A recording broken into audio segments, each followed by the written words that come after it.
today, outside of local law enforcement, there's only one other person that was on the grounds that day, with my wife, with 3 of my grandchildren, and 1 of my sons. I can't tell you, when I talk to local law enforcement, how much I appreciate what you all did that day, and today is your day to come forward with your testimony. Now, I, along with several members of my family, we were actually present at the rally in Butler when this shooting occurred. It's my hometown. I've lived in this community for more than 60 years. I grew up going to the Butler Farm Show because we, at one time or another, did farming, and we would take our animals there every time we had the farm show, and also played American Legion baseball at the fields beside the farm show. So this tragedy remains incredibly personal to me and to the entire community. This tragedy, the very real threat to democracy of our nation, escaped that day. I think we realized it was entirely preventable. But because of failures by the Secret Service, the shooting was not prevented. Just last week, Acting Director Rowe said his own agency showed complacency. The day of the assassination attempt, crooks scouted and identified weaknesses in the Secret Service's security plan using both a drone and a rangefinder. Had security vulnerabilities not existed, it is entirely plausible he might not even have attempted the shooting and would have returned home. Unfortunately, we will never know for sure. What we do know is that the documents and testimony point to several fundamental failures on July 13th, in the days leading up to the rally. It was not a single mistake that allowed crooks to outmaneuver one of our country's most elite group of security professionals. There were security failures on multiple fronts. To date, our investigation has identified 3 key factors. First, Secret Service planning, or perhaps more accurately, their failure to adequately plan created confusion among the agency's law enforcement partners. The Secret Service was not assertive on key decisions, like the placement of some of the units and delegating responsibilities. Secondly, the Secret Service did not close down public access or manage access to the grounds next to the rally site that were less than 150 yards from the stage where former President Trump spoke. Third, the security communications and command structure were not cohesive and did not allow for rapid decision-making. Information in a moment of crisis went through radio communications, text messages, and phone calls way too slowly. Second-hand reports were passed in a manner resembling the old children's game telephone.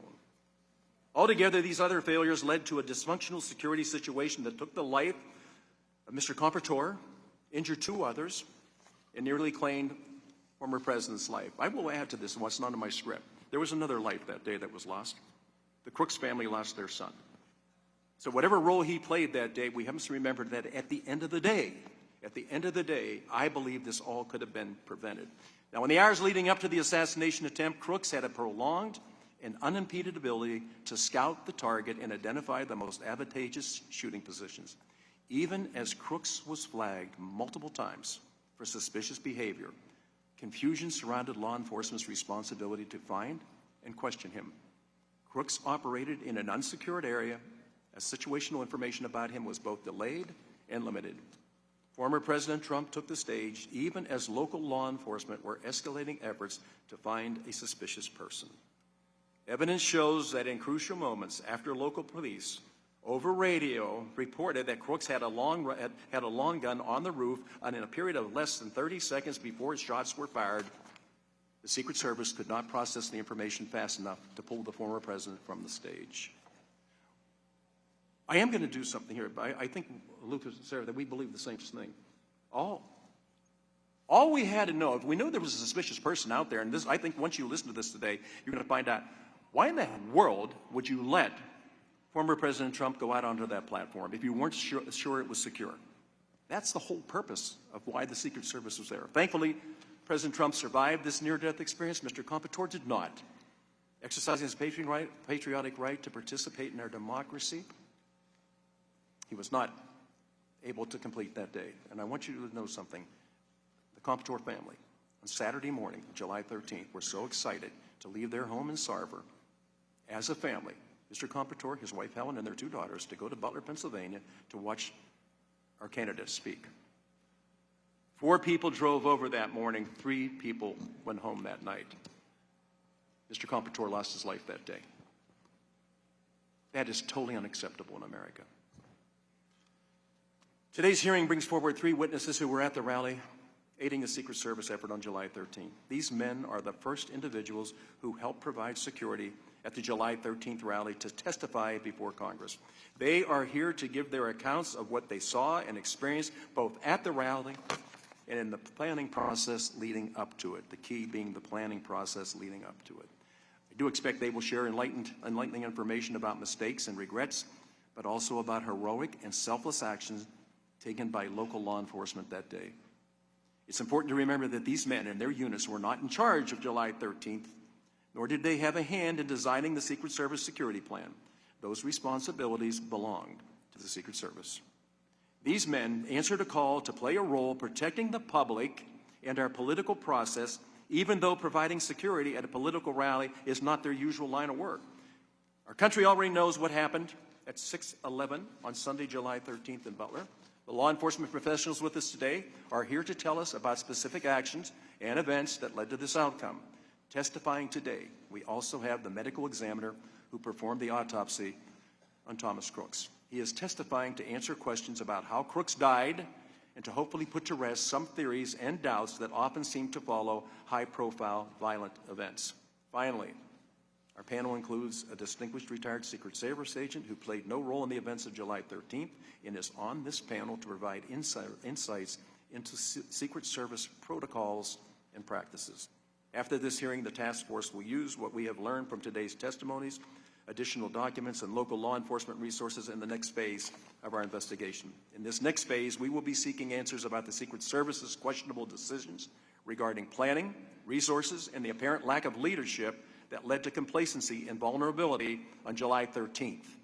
Since the task force added its first staff in August, following a unanimous 416-0 vote by this House of Representatives to establish this panel, we have led a thorough, fact-based, and bipartisan investigation. Our duty, as expressed in the resolution establishing the task force, is to investigate and present a report making recommendations by December 13th that address the Secret Service's security failures. This task force is fully on track to fulfill our duty. This hearing is not our last word or conclusion. It is a window for the public to see our important ongoing work. Finally, I want to take a moment to address former President Trump, who after September 15th has now decided, in two assassination attempts, he's going to return to the Butler Farm Show on October the 5th. I want to personally commend the former president and his family for the incredible strength they have shown since July 13th. I can't imagine anybody looking at this and looking at it. And please separate the politics from all of this. This is a United States citizen running for a political office. He has a wife, he has children, he has grandchildren. Nowhere in our whole scope of government can we accept the fact that these people jeopardize or put their life in danger by running for a public office. It's totally unacceptable. I think he's owed a lot better than what he got that day, and also we're going to be looking at Florida. But we've been warned about these clear threats to his safety twice. It's the obligation of this Congress, this administration, and public servants at all levels of government to stand against those who would use violence to interfere with our elections. Every American should be outraged, regardless of who they intend to support, by these attempts to nullify their votes through violence. We use ballots, not bullets, to make a determination of who should serve. Today's hearing is the task force's latest attempt to seek accountability and answers on what happened in Butler, Pennsylvania, and to restore the faith, trust, and confidence the American people deserve. One last thing before I recognize Ranking Member Jason Crow and I have I think for whatever reason, we're put in the same place at the same time for the right reasons. I am going to ask unanimous consent to enter into the record a letter from Leader Scalise granting us permission to have one of our witnesses testify remotely today. And without objection, so ordered. I now recognize the distinguished ranking member from Colorado, Mr. Crow, for his opening remarks. Thank you, Chairman. And I want to start by thanking all of the witnesses for coming here willingly on your own time to provide really important information for this panel and for the American people as we seek answers that they need. Political violence has no place in our democracy, period. We must be united in our belief as Americans, not as Republicans or Democrats, that political disagreement is settled through rigorous debate, not violence. That is why this task force's investigation and today's hearing are so important. Since the establishment of this task force just 2 months ago, I have worked closely with Chairman Kelly to ensure that this investigation is and remains bipartisan. The members of this task force and our staffs are coordinating closely to ensure that we establish the facts of the security failures of July 13th so that we can help ensure that those failures never happen again. It is our hope that today's hearing will provide the public with critical insight into our progress. The Secret Service is a critical dual mission. First, the protection and investigations to ensure the safety and security of protectees, key locations, and events of national significance, and the investigation of crimes against the U.S. financial system committed by criminals around the world. Its protection mission operates by the Secret Service's own admission on a zero-fail mentality, as it must. While numerous other state and local law enforcement agencies were present leading up to and during the July 13th event, the Secret Service is ultimately responsible for the safety of its protectees, a mission that the Secret Service has had full-time since 1902. It is clear that the Secret Service failed on July 13th. It is also impossible to ignore, however, the fact that the world has changed dramatically since the Secret Service first took over full-time presidential protection in 1902. Political events are bigger. There is a significantly greater number of protectees. Access to information about protectees' movements are more accessible to the public. Times have clearly changed. The Secret Service must be expected to accomplish its zero-fail protection mission without any errors. But Congress must also ensure that the Secret Service has the resources it needs to accomplish that mission. It has become apparent since July 13th that the Secret Service is stretched too thin. It takes years to create a Secret Service agent qualified to protect the president or a former president. Right now, there are simply not enough Secret Service agents. As a result, the Secret Service must rely heavily on Department of Homeland Security agents and other federal agencies whose responsibility may not primarily be personnel protection. The Secret Service also relies heavily on local and state law enforcement, particularly with large-scale events like July 13th. In the first part of this investigation, it has become clear that local law enforcement played a critical role in security on July 13th, and efforts by individual local law enforcement officers may have saved lives and prevented a far greater tragedy. It is also clear, however, that the communication between the Secret Service and local and state partners was disjointed and unclear. For example, there was no single command post for all law enforcement on site to receive and relay information. Given how critical the partnership is between the Secret Service and local and state law enforcement agencies, clear lines of communication are crucial.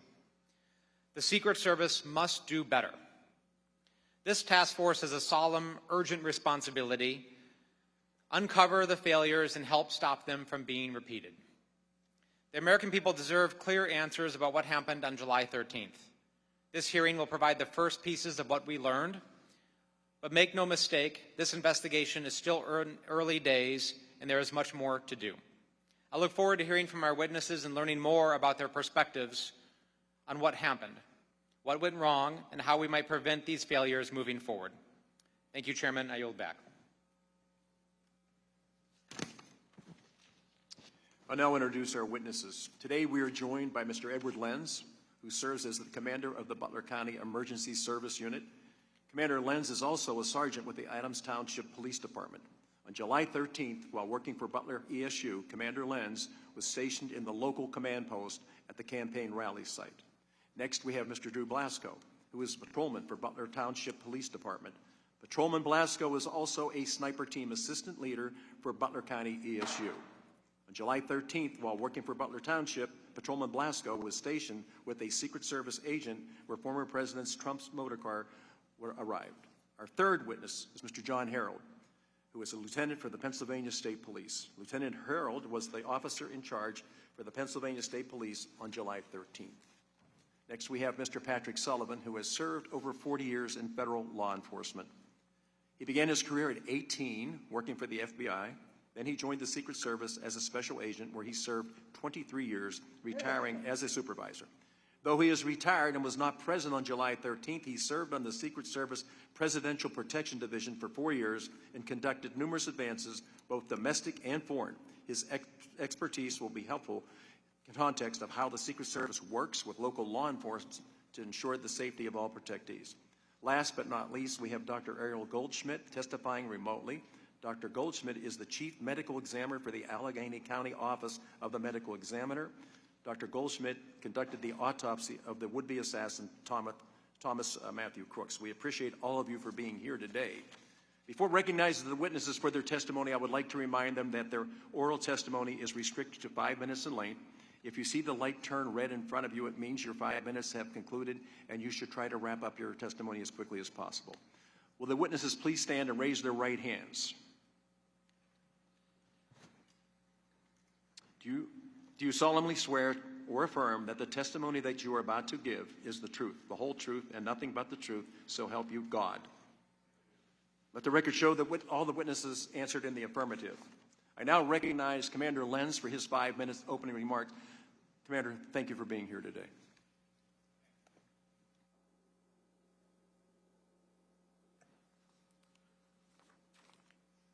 Good morning. My name is Edward Lenz. I'm a patrol sergeant for the Adams Township Police Department in Butler County, Pennsylvania, and a commander for the Butler County Emergency Services Unit. I was the commander of the local tactical units operating at the Butler, PA presidential rally on July 13th. Butler ESU was initially requested to assist the U.S. Secret Service at the Butler rally by providing 2 counter-assault teams and a quick reaction force. Later, 2 sniper teams were added to that request during the planning process. We were assisted at the Butler rally by the Beaver County Emergency Services Unit, the Washington County Regional SWAT Team, and pre-hospital staff from Allegheny Health Network. Beaver ESU provided a 2nd armored vehicle with a counter-assault team and 2 police snipers. Washington Regional SWAT provided 4 tactical operators and 2 police snipers, and Allegheny Health Network provided an EMS physician and a paramedic to assist the tactical EMS providers already embedded with our teams. Across the 2 counter-assault teams, the quick reaction force, the 3 sniper teams, and support personnel, we provided a total manpower of 44 persons, exceeding the number requested by the Secret Service. At no point during the planning process was Butler County ESU asked to secure the AGR complex, nor the perimeter surrounding that area.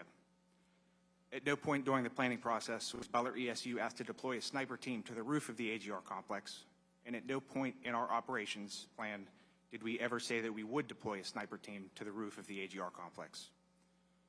From their positions inside the AGR building, the snipers were not able to see the roof where the shooter was located, and again, that was not within their area of responsibility. Butler County is our home. Some of those attending that rally were our neighbors, our friends, our families, our coworkers, and in fact, my wife was one of the paramedics embedded with our team at the rally, and she provided treatment to those that had been shot. Each and every team member took their job serious and their responsibilities serious. Illustrative of this, a member of the QRF had observed several suspicious persons in the area of the AGR building, one of whom ended up being the shooter. This information was relayed to uniformed patrol officers assigned to post along the perimeter and was discussed with the snipers posted inside the AGR building. A Beaver County sniper in the AGR building was able to take a photograph of the suspicious male while he sat near the AGR building, and again later saw him using a rangefinder pointing towards the stage. And this information was promptly reported to the Pennsylvania State Police in the Secret Service Command Center, the Butler County Sheriff's Office, and the Butler Township Police Department. Had these officers not picked up on this suspicious behavior, we likely would not have known anything was wrong until shots were fired. Prior to those shots being fired, an operator from Butler ESU had exited the red barn behind the stage and was monitoring the AGR area due to the suspicious person reports. When shots rang out, he was able to quickly identify where the shots were coming from. He observed the shooter, he shouldered his rifle, he acquired his target, and he fired 1 round at the shooter, which caused the shooter to recoil and briefly fall out of sight. He did this less than 6 seconds after shots began, using his short barrel M4 platform rifle chambered in .556 with an EOTech weapon sight at a distance of approximately 110 yards. He remained on target, prepared to engage with additional rounds, and as the shooter slowly came back into sight, a Secret Service counter-sniper fired a round striking the shooter, ending the active threat. No other rounds were fired by the shooter after he was engaged by the Butler ESU operator. Since July 13th, we have cooperated with multiple investigations, and our members have been interviewed by the Pennsylvania State Police, the FBI, the Senate Homeland Security and Governmental Affairs Committee, the Secret Service Mission Assurance Investigators, the Homeland Security Independent Review Panel, Senator Grassi's office, and of course, this House Task Force.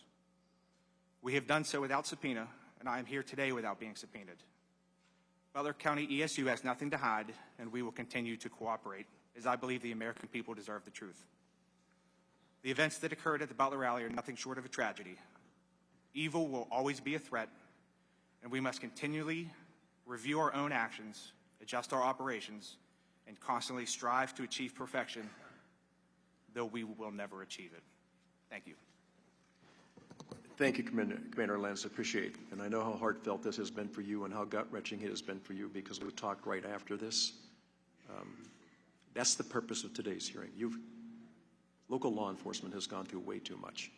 So we're going to get to the bottom of it. The work you did today was exceptional. Thank you. I'm now going to recognize Patrolman Blasco for his 5-minute opening remarks. Good morning, members of Congress and of the task force. My name is Drew Blasco. I'm a patrol officer with Butler Township Police Department and assistant team leader of the sniper unit with Butler County Emergency Service Unit, as well as a veteran of the U.S. Army.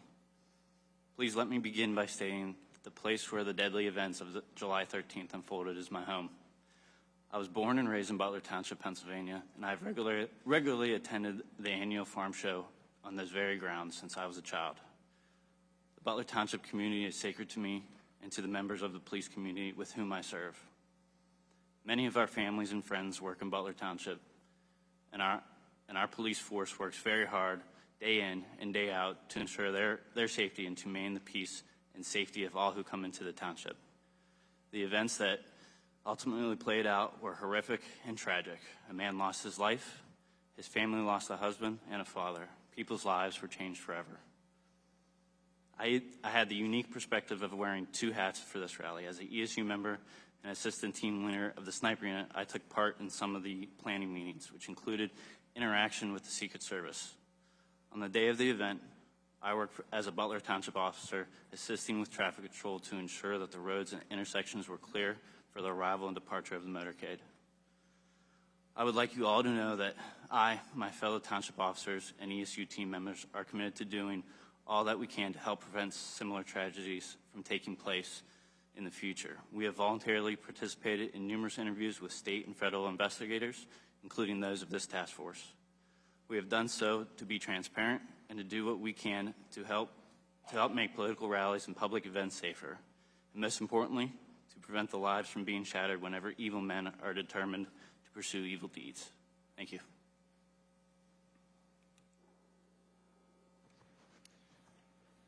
Thank you, Mr. Blasco. Now recognize Lieutenant Herold for his 5-minute opening remarks. Lieutenant Herold. Chairman Kelly, Ranking Member Crow, and members of the House Task Force. I am Lieutenant John D. Herold of the Pennsylvania State Police, and I proudly entered the State Police Academy in 2005. And I have been a supervisor since 2013. I was the officer in charge of our personnel at the Butler Farm Show site on July 13th rally for former President Donald J. Trump. The officer in charge has overall supervisory responsibility for the PSP assets assigned to the detail, and I performed those duties, including visiting each PSP post to ensure the assignments were clear and they had adequate resources. I also took part in planning meetings for the rally for former President Trump with Secret Service and local law enforcement, as well as preparing PSP's operation plan for the Butler Farm Show site. I appreciate the opportunity to join you today to discuss the event as it pertains to the State Police. The State Police is a full-service police department composed of 4,562 sworn members, 1,616 civilian employees providing various law enforcement services to communities and local, county, regional, state, and federal partners. The state police operates independently from our local partners and works together with full and part-time local enforcement agencies, but we do not have administrative or operational oversight over local law enforcement agencies or county sheriff's office. We have always and will continue to work with our local enforcement partners at local and federal level to protect public safety. Secret Service is the lead agency at events involving its protectees, and PSP routinely provides resources and personnel to assist. As a matter of protocol, the Secret Service advises the state police that an event is anticipated, followed by a joint meeting and site visits. On Friday, July 5th, the Secret Service notified PSP that the former President Trump a rally would take place in Butler. On Monday, July 8th, I and other commanders from PSP attended the initial planning meeting with various law enforcement agencies. I visited the site multiple times and completed a PSP operation plan leading up to July 13th.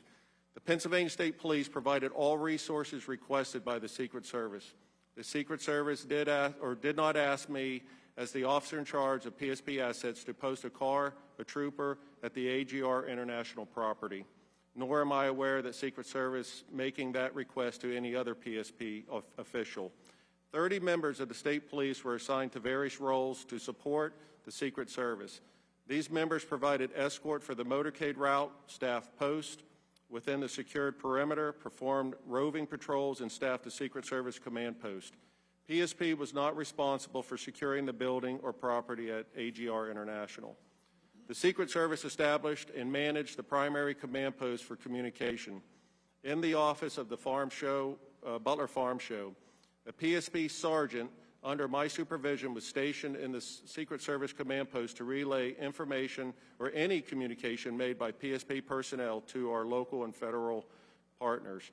I thank you for this opportunity to provide information about the actions of the state police in planning, staffing, responding to the tragic events at the July 13th rally, and I look forward to answering any questions you may have. Thank you, Lieutenant Herold. I now recognize Mr. Sullivan for his 5-minute opening remarks. Mr. Sullivan. Chairman Kelly, Ranking Member Crow, and distinguished members of the task force, I am Patrick Sullivan, retired Secret Service agent with 23 years of service. I am honored to appear before you today. I'm a life member of the International Association of Chiefs of Police and the Fraternal Order of Police. I'm also a board member of the United States Secret Service Association. I'm speaking for myself this morning as a subject matter expert. The information that has come to light so far regarding the security failures in Butler is shocking and infuriating. However, I am very, very proud of the bravery of the agents who put themselves in harm's way to save former President Trump and the skill of the counter-sniper that neutralized the incoming gunfire with one shot. I served as a Secret Service agent in many investigative, protective, and supervisory assignments. Make no mistake, the Secret Service cannot function without the assistance of its state and local law enforcement partners. I truly believe the men and women of the Secret Service have the most difficult and unforgiving job in law enforcement. It is a zero-fail mission.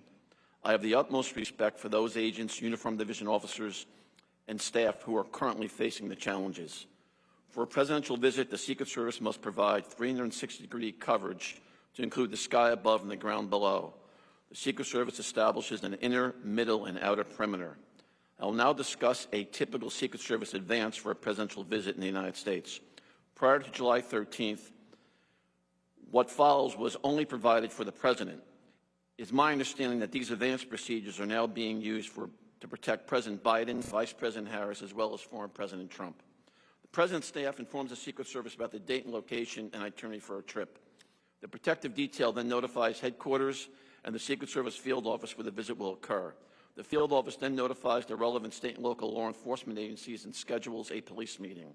It is at the police meeting that the state and local law enforcement agencies meet the Secret Service advance team and learn about the trip. Counterparts for the Secret Service advance team and local police are identified. The Secret Service advance team usually consists of the following: a lead advance, site advance, airport, motorcade, protective intelligence, counter-assault team, counter-sniper team, magnetometer, counter-surveillance unit, and technical advance components to include unmanned aerial surveillance. After the counterparts are identified, the police and Secret Service work together on their assignments to develop a security plan for their site. They will jointly determine the assets needed to secure the site. The Secret Service personnel doing the CAT and counter-sniper advance will also work closely with the local police SWAT personnel to craft a tactical response plan. The Protective Intelligence, or PI advance, works with the local police and other federal agencies to investigate any threats or threat-related information. The site agent, in consultation with the lead advance agent, reviews the site security plan and presents it to the field office supervisor and protective detail supervisor for concurrence. The lead advance agent is responsible for ensuring all protection activities are coordinated and in sync. This includes ensuring all components communicate and respond appropriately during an emergency. Usually there will be one overall command post for the visit, with each site having a security room, a scaled-down version of a CP.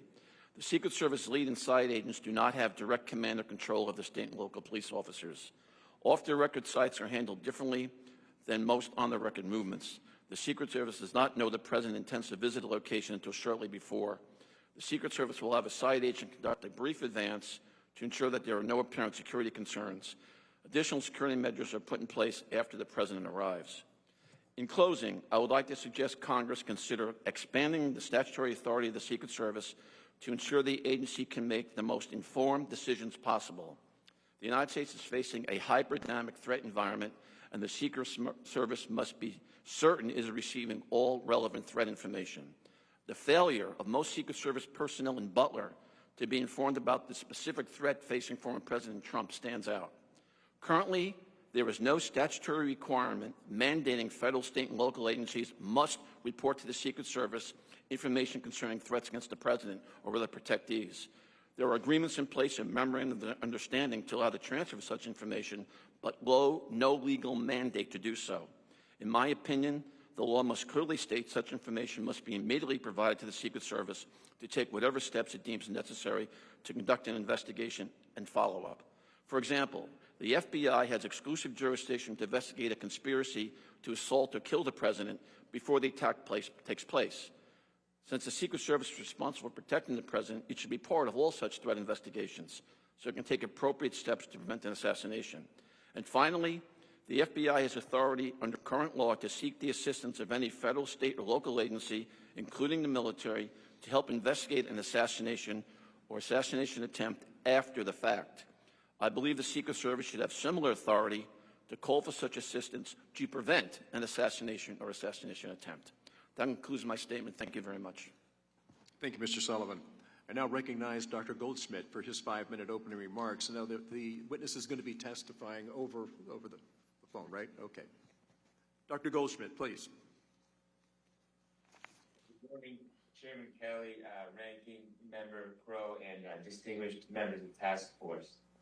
My name is Dr. Ariel Goldschmidt. I'm the Chief Medical Examiner for Allegheny County, Pennsylvania. On July 13, 2024, after the attempted assassination of former President Trump, I, through my staff, reached out to the Butler County Coroner, Bill Young, to offer our assistance if needed. Later that night, our assistance was accepted by Butler County, and arrangements were made to transport the bodies of Thomas Matthew Crooks and victim Cory Comperatore to our office. Our office wasn't involved in the transportation of the decedents. However, once they were transported to our office, the required chain of custody work was processed. The following morning, July 14 at 9:15 a.m., I began Mr. Crooks' autopsy with the assistance of other technicians named in my report. Prior to the autopsy, the body was x-rayed. Major handprints were obtained by the FBI Major Incident Program Manager Brian Johnson, and gunshot residue test samples were collected by autopsy technician Lauren Perrin. My involvement in the case was limited to the autopsy, in which I determined that Thomas Crooks died as a result of a high-velocity gunshot wound to the head with an entrance wound of the left upper lip. I had no reports from or involvement in the investigation into Mr. Crooks' motives or actions, crime scene evidence, or other outside evidence as part of my work. Items of evidentiary value collected during the autopsy were transferred to the custody of the FBI. Once I received the results of toxicology testing, which was performed by our laboratory, I completed a written autopsy report, which was signed August 5th and delivered to Butler County. Our office's involvement in the case concluded on July 22nd, 2024, when Mr. Crooks' body was released to a funeral home pursuant to the directives of the Butler County coroner.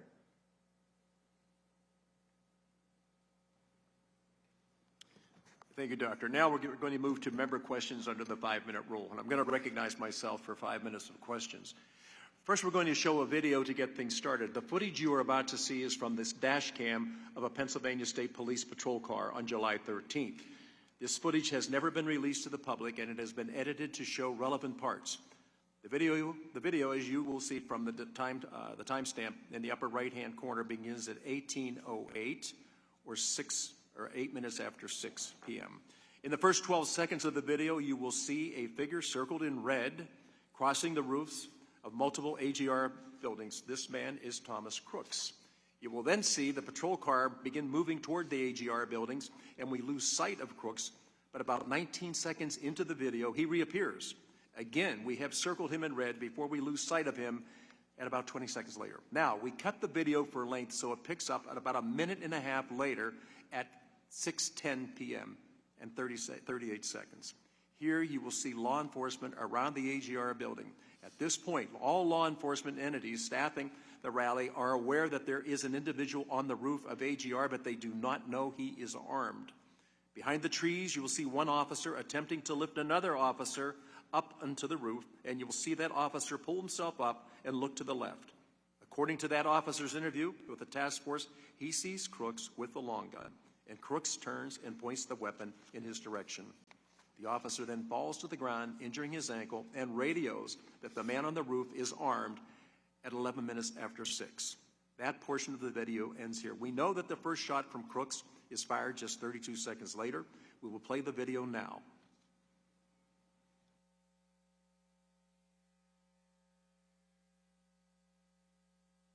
This will take about 51 seconds.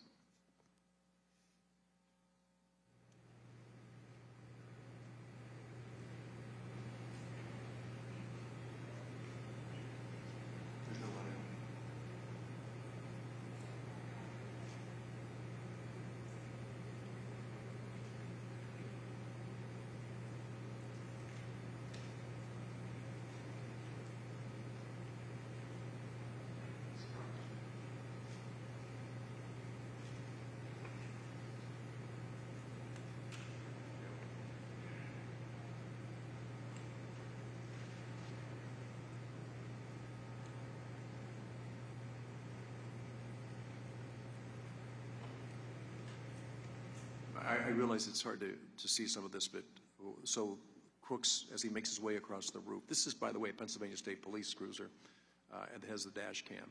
So you're able to see some things that nobody else was able to see, but I know it's difficult. Lieutenant Herold, I'm going to direct the first line of questioning to you, since this is state police footage. Footage and evidence show that Crooks was on the roof of the AGR building for over 3 minutes before shots were fired. Lieutenant Herold, please describe those few minutes leading up to the shots fired from your vantage point. My position when the shots were fired, I was behind the stage. I can't answer to any questions regarding Mr. Crooks on the roof because I did not have that information. I was behind the stage. It was very loud, and if it was transmitted over our portables, I did not hear that. But I had returned to my car briefly once the former president had taken the stage to retrieve a cell phone that had FirstNet, and then I was returning back to the stage when the first shot rang out. Officer Blasco, same question.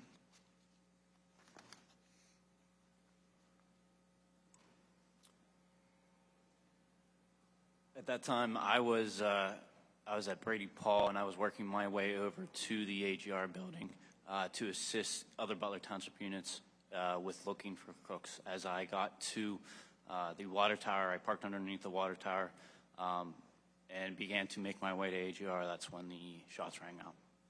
Thank you. Commander Lenz, you were reportedly the first person to call out shots fired over the radio.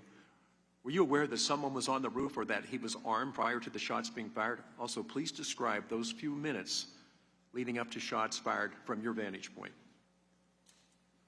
For the first two questions, yes, I was aware through radio traffic that there was somebody on the roof and also that he was armed. The first report that there was somebody on the roof came on a different radio channel than the tactical units were operating, which would be PD Ops 3. And that transmission at 18:08 and 20 seconds is somebody's on the roof.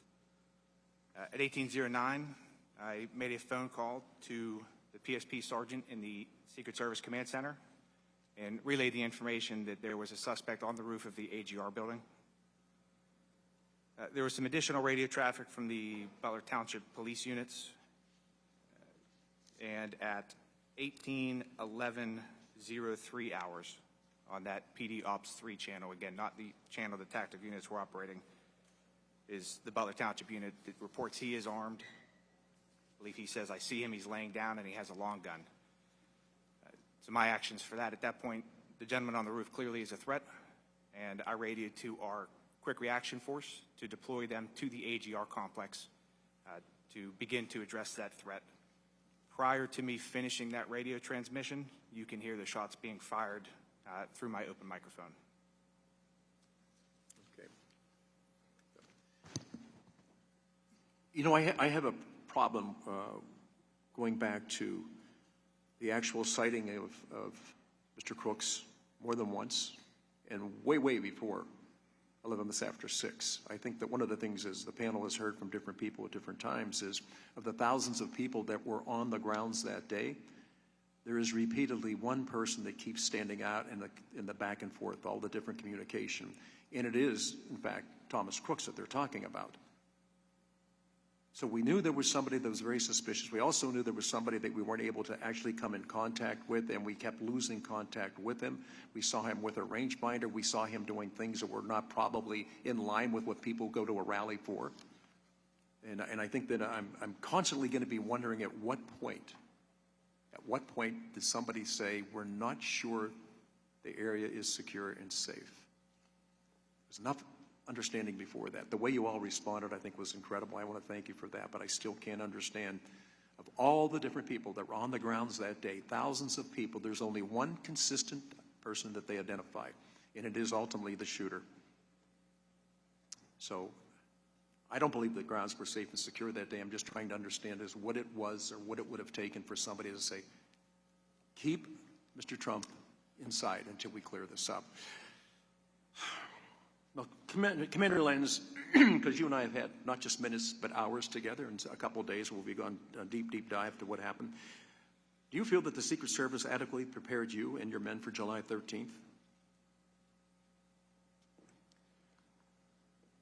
I believe I can answer the tasks that they had given us, which would be to provide 2 counter-assault teams, 2 sniper teams, and a quick reaction force. We were certainly prepared for the missions that they had given us.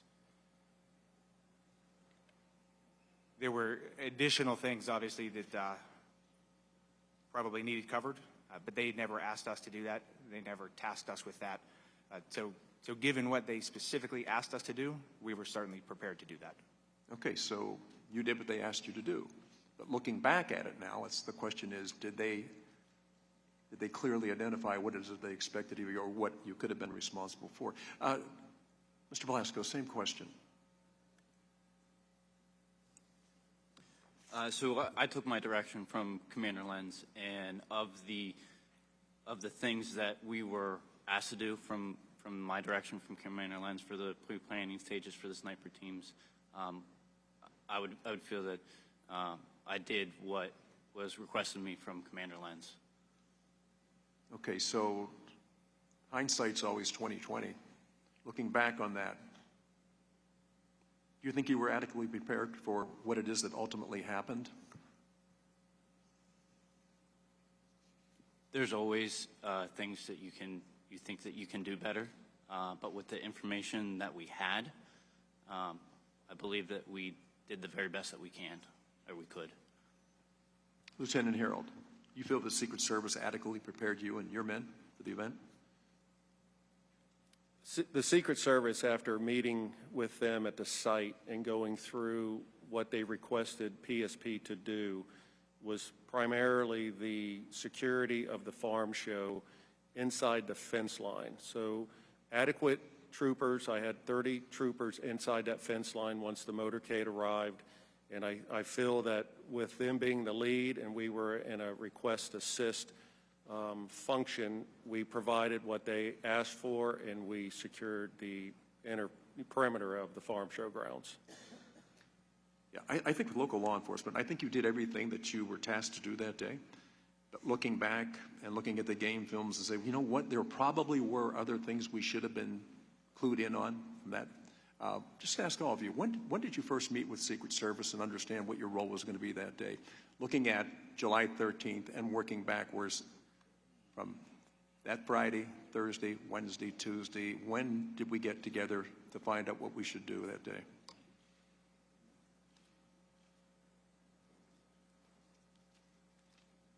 So for Butler ESU, our first contact from the Secret Service was Friday, July 5th at 1:55, and that was a phone call asking for assistance with the upcoming Butler rally. We then had a police planning meeting. It was on July 8th, 2024 in Allegheny County, and during that meeting is where they relayed the information specific to their request. And at that point for Butler ESU, that was 2 counter-assault teams and a quick reaction force. Commander, tell me, where did that meeting take place? I believe it was the Allegheny County Emergency Operations Center. I could not be there that day. I was actually teaching an active shooter class in Erie, and one of our deputy commanders went to that meeting. Okay. Mr. Blasco. Yeah, I will. So again, we took, from that meeting, we took direction from Commander Lenz and the deputy commanders and team leaders, and we started to formulate a plan of what to do. But the first interaction that I personally had with the Secret Service would have been the July 11th walkthrough at the farm show grounds.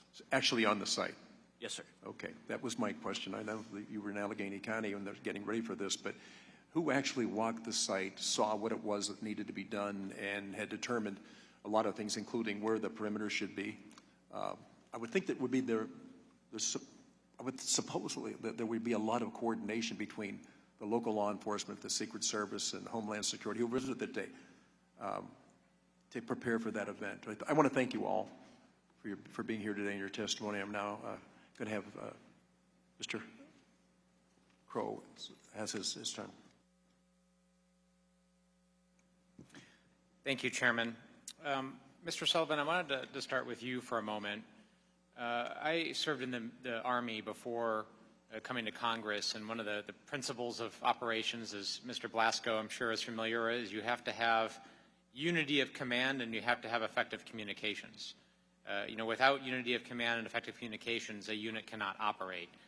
So one of the things I'm struggling with is this idea that there wasn't a single unified command station on site. The Secret Service did not establish that. Is that atypical in your experience? Would there normally be one command and control station to unify command and communications?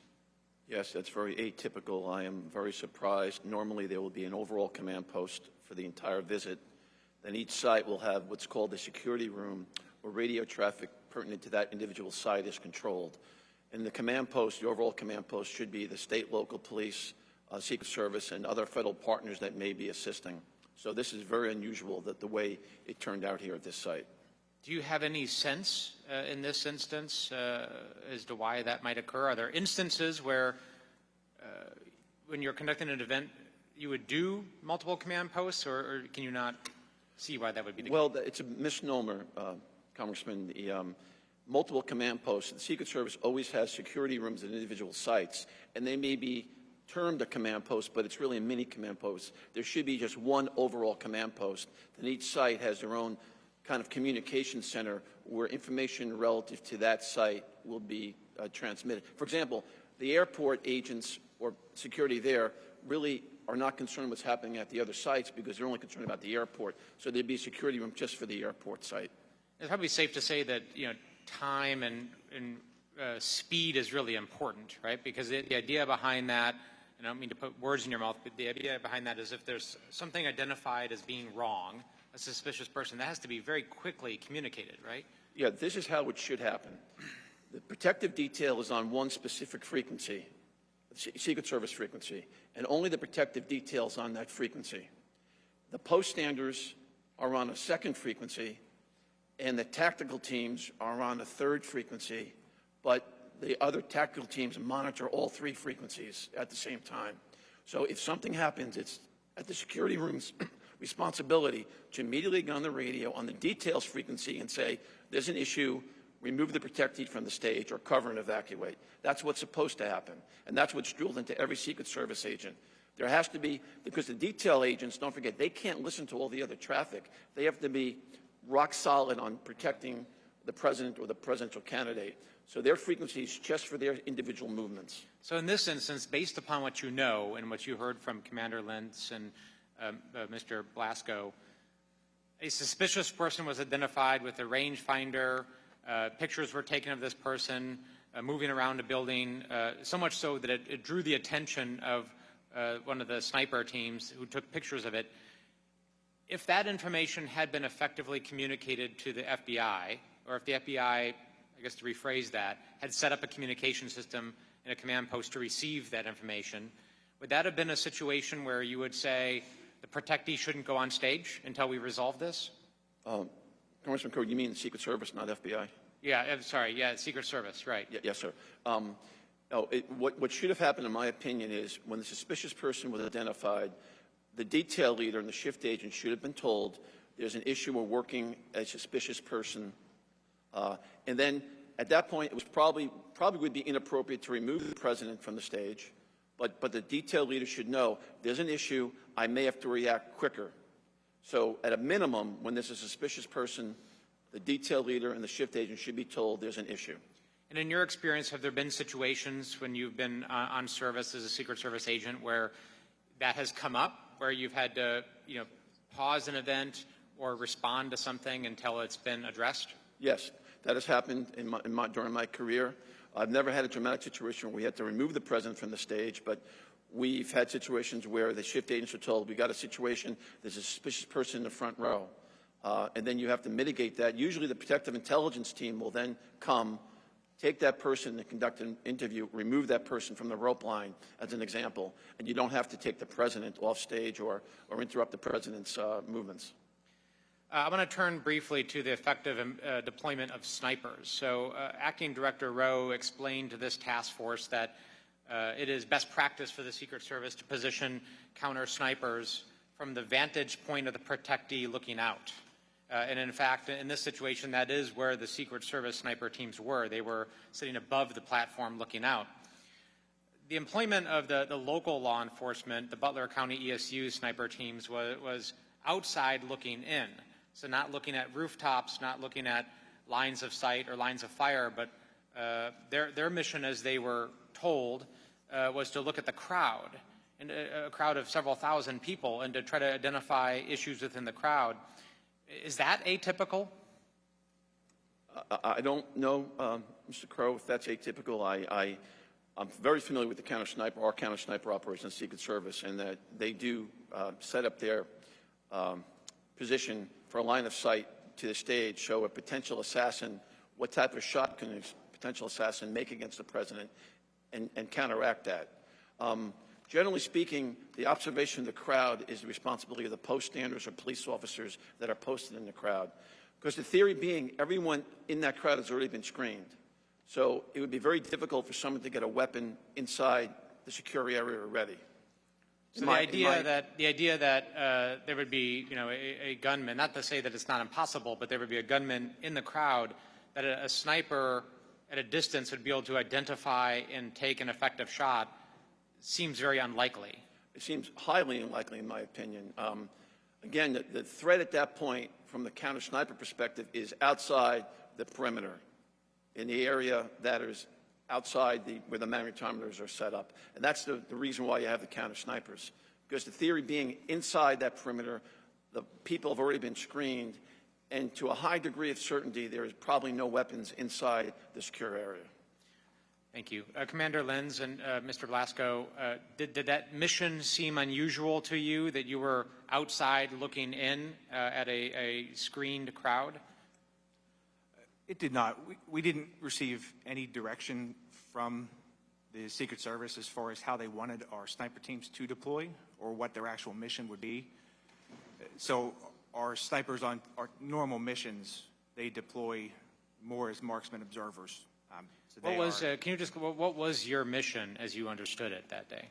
as we understood it, it was to deploy sniper teams to overwatch the stage, the crowd, the venue area where most of the people would be gathering. Mr. Goldschmidt, are you still with us?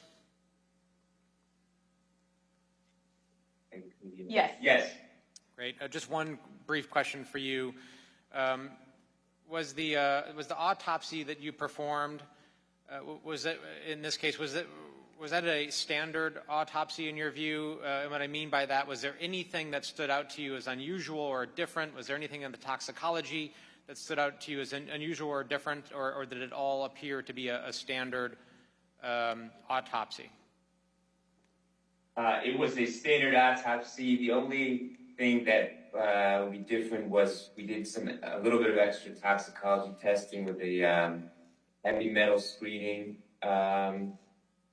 with a slightly elevated lead level. But other than that, the fact that there were FBI members and Pennsylvania State Police members present, it was a standard autopsy.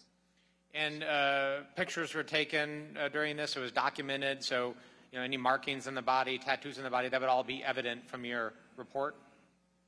Correct. And so slightly escalated lead levels, but nothing else that stood out. That's correct. Okay, thank you. Mr. Chairman, I'll yield back. Thank you. Now I'm going to recognize Representative Joyce from Ohio for 5 minutes. Mr. Joyce.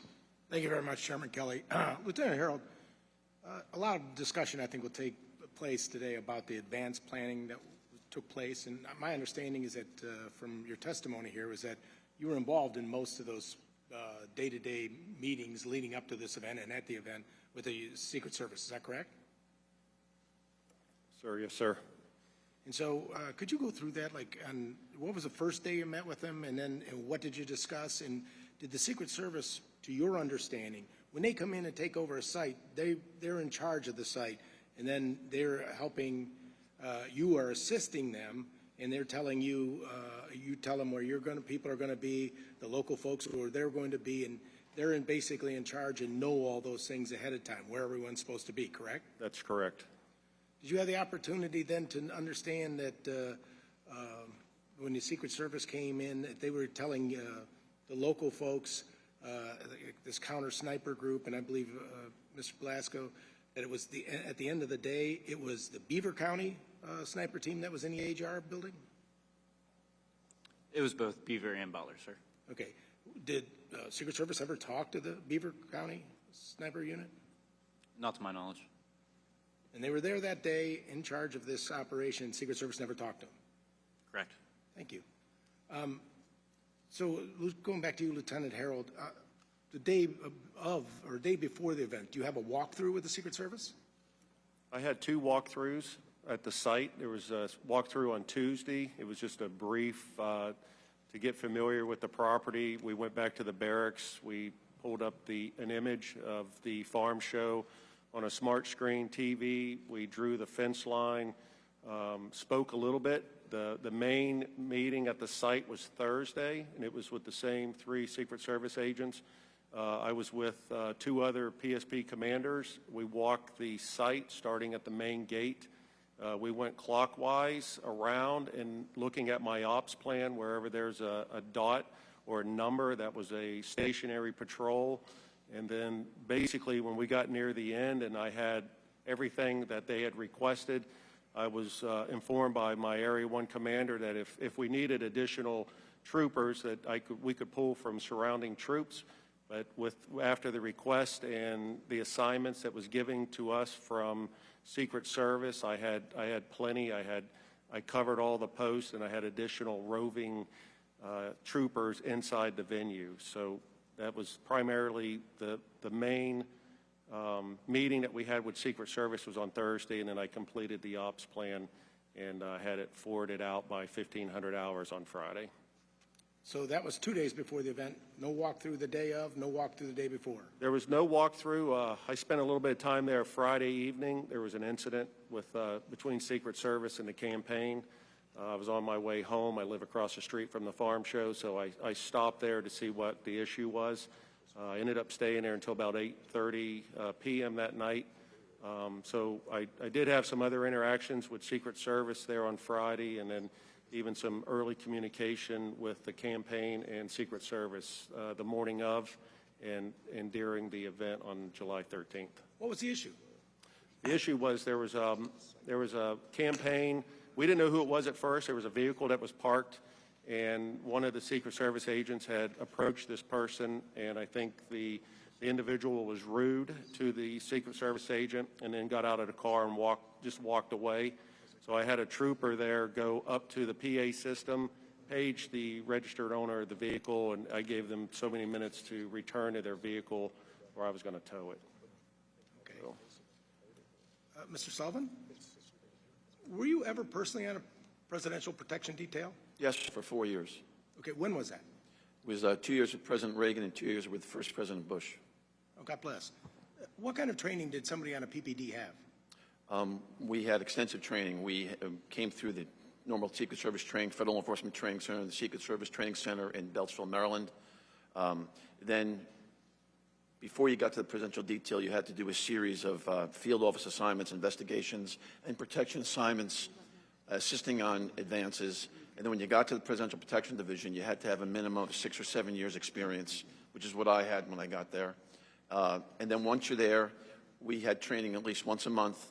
We had to shoot our firearms once a month, and we went to Beltsville, the Riley Training Center, at least once a month for, we call them attack on principles, AOPs, where you'd go through routine and events that might happen, then all of a sudden you'd have an attack on the person who was acting as the president to test your response skills. So it was very, very intense training. I appreciate that, sir. Our Acting Director Rowe has said that we need a paradigm shift, and we need to be changed from one of being reactive to one of readiness. Now, what does that even mean? Well, I think it means that the Secret Service needs to shift how we do business, but I'll harken back to my testimony. To me, like shift, from back to all the work that was done to prepare you for President Reagan and President Bush to the lack of that work being done now? No, sir, that's not what I mean. I think there's a certain, I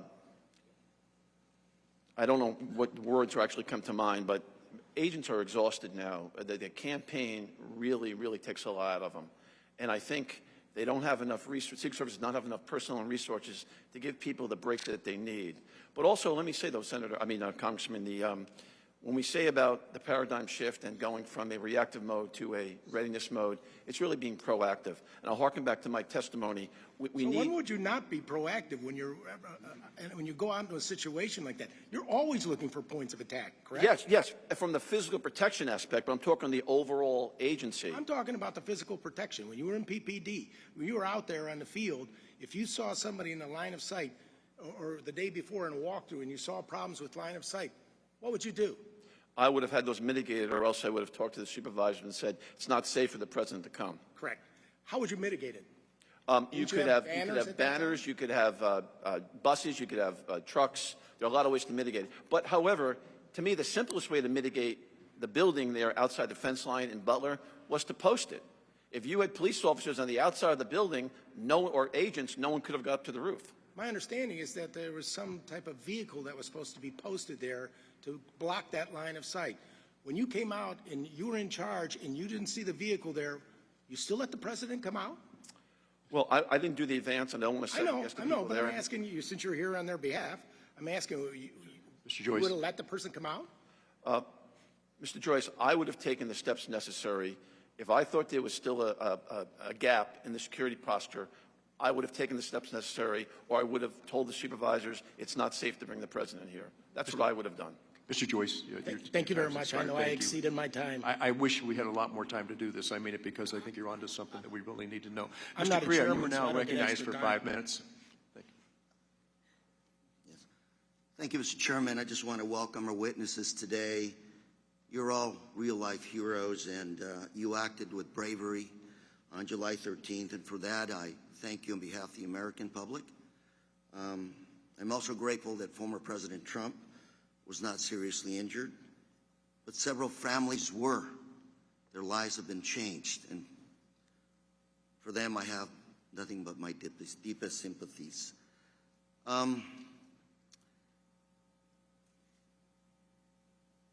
Mr. Sullivan, I want to turn to you first.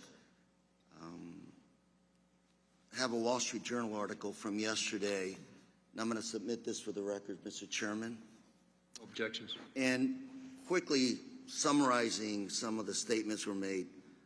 Unclear chain of command, technical issues, poor communication, couldn't identify who within Secret Service was final decision maker, no communication in real time, 2 communication centers. Secret Service said they had technical issues with the radios, a problem that was characterized as being common with the agency. This is a summary of the Senate findings. And Mr. Sullivan, I just want to ask you a very brief question, which is, who's in charge at these sites? It is crystal clear in my mind from when I was an agent. The site agent, the site advance agent, crafts his or her plan, presents it to the lead advance agent. Ultimately, the lead advance agent is personally responsible for signing off on the entire advance package, all the sites, airport motorcades. So I'm going to ask you, you have at least three different elements here, 3 different groups that we're talking about here. We're talking about the Secret Service, local police, and the campaign. Yes. So the Secret Service is in charge. Secret Service is in charge Of all the above. Of security. No, not all the above. Not the campaign, Mr. Carrera. It's only in charge of the security portion. And I say that to you because some of the testimony here today, first of all, we don't have communication was totally lacking here. You mentioned there was one command center is generally the situation. Here you had 2 command centers that didn't talk to each other. You had someone in the roof spotted, 1609, call was made, suspect on roof with possible weapon. 1811, local police officer spots crooks, jumps off the roof, injures himself. 32 seconds later, you have a shot, goes off. Real time. You've been with the Secret Service, sir. You with President Reagan, I believe you said. And President Bush, yes, sir. Thank you for that good work. What went wrong? Who's in charge? And I'm not trying to say focus on you, but rather we have former President Trump going back to Butler here in the next few days. I'm not looking for people that are guilty here. I'm looking for solutions. What went wrong? How can we fix that moving forward? Well, what went wrong here is there was a breakdown, and I'll explain one more time, Mr. Carrera. The site agent reports to the lead agent. The lead agent is responsible. He or she is responsible for the entire advance package, and then that's presented to the field office supervisor and the detail supervisor. Are we being lax here?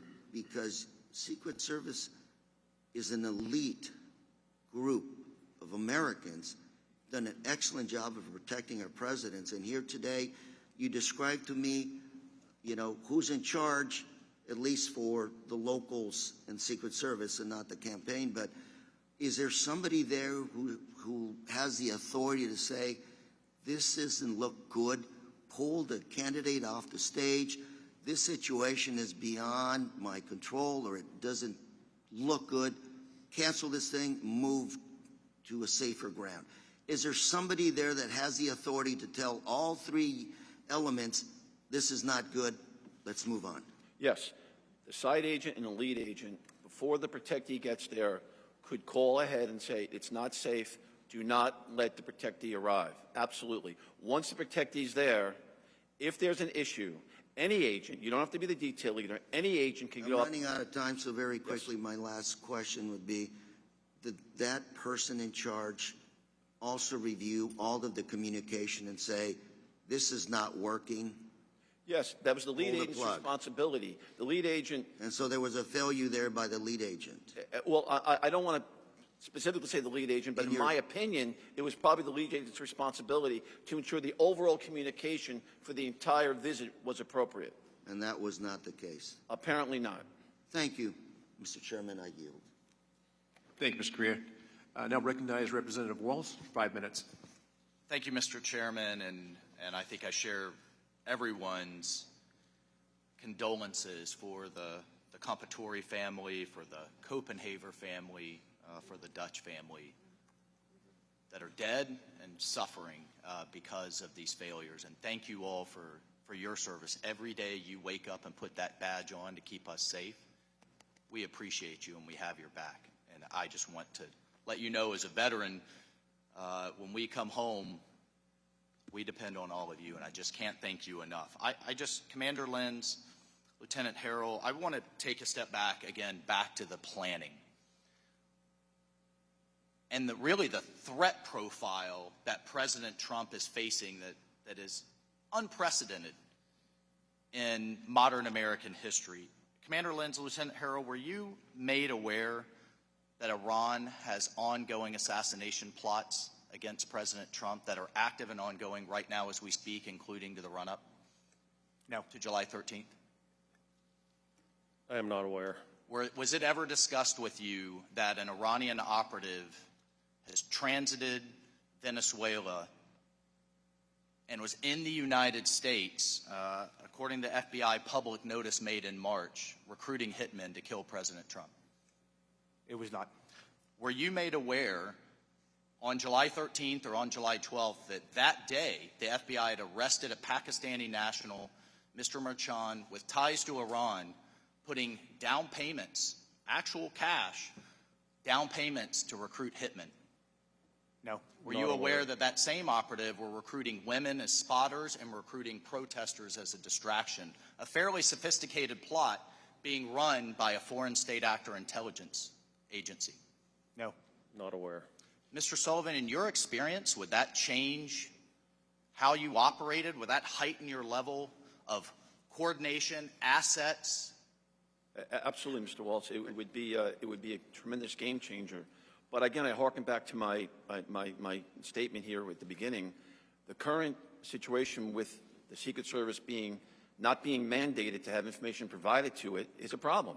Now, the Secret Service should have been part of that overall investigation. The Secret Service should have been aware. Absolutely. And they probably were. Had you been in charge, or in your experience, would certainly make local law enforcement aware, hey, we not only have ongoing plots, we just arrested someone in the United States putting down payments to kill President Trump. This is on top of the ongoing domestic threats, correct? Yes. You would make your counterparts aware. Yes, I would think those Secret Service headquarters knew about that. I'm assuming that. I don't know for a fact. But I've been in law enforcement my whole life. Unless you're in the room, unless you're one of the persons putting handcuffs on the suspect and bringing him in the room conducting the interview, you're never going to get the whole story. You have to be part of that arrest. In fairness, just I have limited time, at least an awareness to your local office, right? Yes. So were you also aware, was anyone aware that President Trump had been denied additional resources, but the reason the Secret Service counter sniper team wasn't there to coordinate with you is they were still pending approval at Secret Service headquarters. That's why the actual counter snipers weren't there to coordinate with you. Was anyone aware of that? I was But not. that they would be coming, maybe you should sync up, coordinate? There was some discussion there. Like I think it was on Thursday because when you compare this to the 2020 rally, the Secret Service did not have a lot of the resources that was in Butler for 2020. And this event on July 13th, they seemed like they had a lot less resources. There was no CAT team. I don't think the CS team was coming at first. That's right. And early on, we had mentioned our CERT team, which is Special Emergency Response Team, utilizing them, but they felt that they were just needed in the motorcade. So it was clear, heightened threat, you're not made aware, a lot less resources from the service. In addition, in terms of Secret Service post standards, 12 were allocated to Dr. Jill Biden's event in Pittsburgh, only 3 allocated there, making them highly dependent on you all. And in my time remaining, Commander Lenz, you said you were not given any guidance to secure the AGR building. Can you just talk about that for a moment? So essentially the site and the advance said, locals, you guys got this. Good? And was there any back brief? Was there any put assets here, on the roof, inside, post standards, anything at all? So once we received our duties, so the Secret Service says, here's what we want you to do. And on Tuesday, I believe it was Tuesday, they did request some sniper teams from us, and later that day confirmed that their counter snipers were coming in. But there was no guidance as far as where they wanted us to be, aside from what those specific duties would be. The counter assault team leader was very good at making sure we knew what was expected. The counter sniper walked through with us at the planning meeting, so they knew where we would be. They knew what our plan was. They never requested a formal copy of our plan. This was all verbal. Correct. Right? And you never got any written guidance of how many assets to put where. Correct. And it was our decision to place those snipers at the second floor of that AGR building. They were aware of that, certainly aware that they would be there, but there was no feedback or guidance that they wanted them there, that they didn't want them there, but really by not raising an objection. And Mr. Sullivan, should that guidance have been provided? Absolutely. Absolutely. No question about it.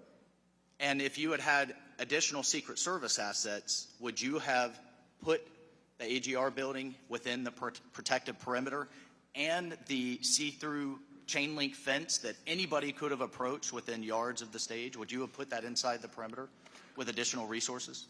With additional resources, you could probably put that building inside the perimeter, but from my understanding, with the resources they had, the decision was made to put that building outside the perimeter. But it still could have been secured with post standards to prevent someone from getting on the roof. So this was a lack of resources decision from Secret Service headquarters. If they had had it, you would have done it differently. No, Mr. Walsh, I don't want to say that. I wasn't there, but if the Secret Service had the resources, it would have been easier probably putting that within the secure perimeter, and then everyone going into the building would have already been magged and screened.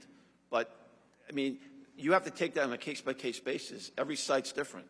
But at this point, you could go up to that fence without being magged or screened. Yes. That's correct. Thank you, sir. Thank you, Mr. Chairman. Yes, thank you. Ms. Dean, you're recognized for 5 minutes. Thank you, Mr. Chairman, and I want to thank all of you for coming and being willing to assist us in trying to get at the facts of what happened, what went right, what went wrong.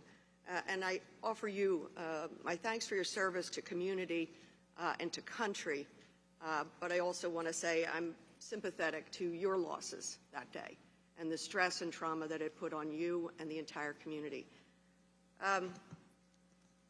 I had the opportunity, I'm going to ask that the map be brought up. I and many others on this panel had the opportunity to do a site visit at Butler. Is that okay? Thank you. Oh, I'm sorry, you don't have to hold it. Excuse me 1 second. Where's AGR? Right here. And what struck me, and I think most of us, was the proximity of the place, how close everything was as we walked into that field and looked where the stage would have been and just looked to our left, the double fence line, very open double fence line, and then these buildings. So I'm going to start with you, Officer Blasco. And again, I thank you for your service to our country and, of course, to the community that week and that day and continuing. Officer Blasco, this set of buildings at the top here, there are joined buildings, there's a separate building, there's a parking lot, there's a wooded area. What we see at the top, is that the AGR complex? Yes. Okay. How far are the AGR buildings from the red barns behind the stage, which I don't think are shown here? Red barns were here. They are approximately 130 yards. 130 yards. Okay. Is it your understanding that the AGR complex was left out of the secure perimeter by Secret Service and the plans in the rally, outside of that which was established by Secret Service? Yes, that was our understanding of it. You said, well, I know you were on the ground on the 13th in a patrol capacity, and your thoughtfulness of moving in so quickly is admirable to me. But you were there at the planning 2 days earlier, is that correct? Yes. On the 11th? Is it true that within minutes of joining the walkthrough on the morning of the 11th, you shared your concerns about AGR complex not being secure? Again, here's the top where Crooks was positioned and dies, and shoots from and dies. You shared your concerns about AGR complex. With whom and what did you say? I did share my concerns with the agents, from my understanding, that were in charge of the site that day. I explained to them that the snipers inside that building were overwatching the venue itself, and that the whole area, specifically the whole area leading up from the water tower, we had no vantage point from. We could see part of the building that Crooks was on, but we had no access or line of sight, I should say, to that area. And I asked the Secret Service members that we do not have the additional manpower to post anybody there, and I requested additional people to be posted there so there would be no access to those grounds. And what response did you get? That they would take care of it. They would take care of it? Yes. And did you think that meant they would put it within their secured perimeter? Whether they put it within their secured perimeter or they posted bodies, actual people there, that was my expectation of what was going to happen. And I want to point out, for the benefit of those who haven't been there, this is a fence line for the AGR property, is that correct? And it's a chain link fence. Yes. So you can see through it. Yes. And this property, AGR property parking lot, was not locked down. People could walk in and did walk in. Yes. Including Mr. Crooks. This is another chain link fence, I believe, with just the grassy perimeter. Yes. Did they say anything about posting an agent or blocking, making opaque that fence line or both fence lines? So we were told that they were going to post a opaque fencing along the line. In the military, I called it sniper fencing, but it's an opaque fencing that you can't see it. It's a green fence that what I know it to be, that all the way around the outside of the perimeter. Mr.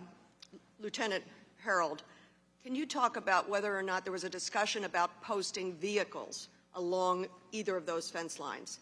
Farm vehicles, trucks, buses? On Thursday, well, even on Tuesday and Thursday, there was discussion about farm equipment that they were going to post. It was the campaign that was going to post farm equipment. And at one point, it was along the pond side of the stage, and then they were discussing about putting some farm equipment up above between the stage and the AGR building. So there was also a contact that was provided to the campaign about a resource that would be able to provide additional equipment to banners, trailers, some of the same equipment that was utilized in the 2020 rally. And so I had put the campaign in contact with this individual, so if they needed additional equipment along that fence line. And then there was also some discussion about, I think it was like, I guess you would say a jumbotron or something, like there was supposed to be a screen of some sort, like blocking that area a little bit better. Saturday morning when we showed up, I think there was one combine that was between the AGR building and the stage, and there was a few additional tractors that was on the opposite side, on the pond side of the farm show there from the stage. And Commander Lenz and Mr. Blasco, when Secret Service arrived, did anybody say to you all, well, we're missing some of the stuff we thought was going to be here, to block that line of sight? When I arrived the day of the rally, I actually did not speak to anybody from the Secret Service until I had to make a phone call to the Secret Service specific to a possible threat that the 911 center received. I thank you. I recognize I've gone over, Mr. Chairman. Thank you. Again, I'll just go to thank you for your service, and it is stunning, the proximity of that rooftop and all of that property. So thank you. Thank you, Ms. Dean. Mr. Fallon, you are recognized for 5 minutes. Thank you, Mr. Chairman. Lieutenant Herold, how long is the academy that you attended to become a Pennsylvania State Trooper? Approximately 6 months. And during that 6 months, how much time was spent on personal protection training or providing security at political rallies? Very little. Yeah, if not any, right? Right. Would that be the same, Commander Lenz and Officer Blasco? Correct. There's, Similar. to my knowledge, none in the police academy. Agent Sullivan, when you went through the academy training, was it 6 months like it is now? The first school was 12 weeks at Glencoe, Georgia, and the second Secret Service was about 16 weeks. Fair to say that about 5 to 6 of those weeks were spent on how to secure perimeters and things like that at political rallies? Yes, it was and personal protection. The vast majority was protective intelligence investigations, protection. Right. And then when you actually went on a protective tour, it's about 5 or 6 years. That accurate? You'd have to be an agent for at least 5 or 6 years before you could be assigned to protective detail. Right, but a protective tour lasts about 5 years or so? No, when I was an agent, it was between 3 and 4 years. Okay, it's about 5 years now. Or more, yes, sir. So fair to say, I think we've established that the experts in protection are the Secret Service and not local law enforcement. You do a lot of other things. To illustrate for the American people the abject historical failure of the Secret Service, because they're supposed to be the premier protective agency in the world, and on July 13th, they were anything but. And Helen Comperatore doesn't have a husband because of that. So when I visited the Butler farm, the Butler farm show and the AGR complex, 2 things struck me.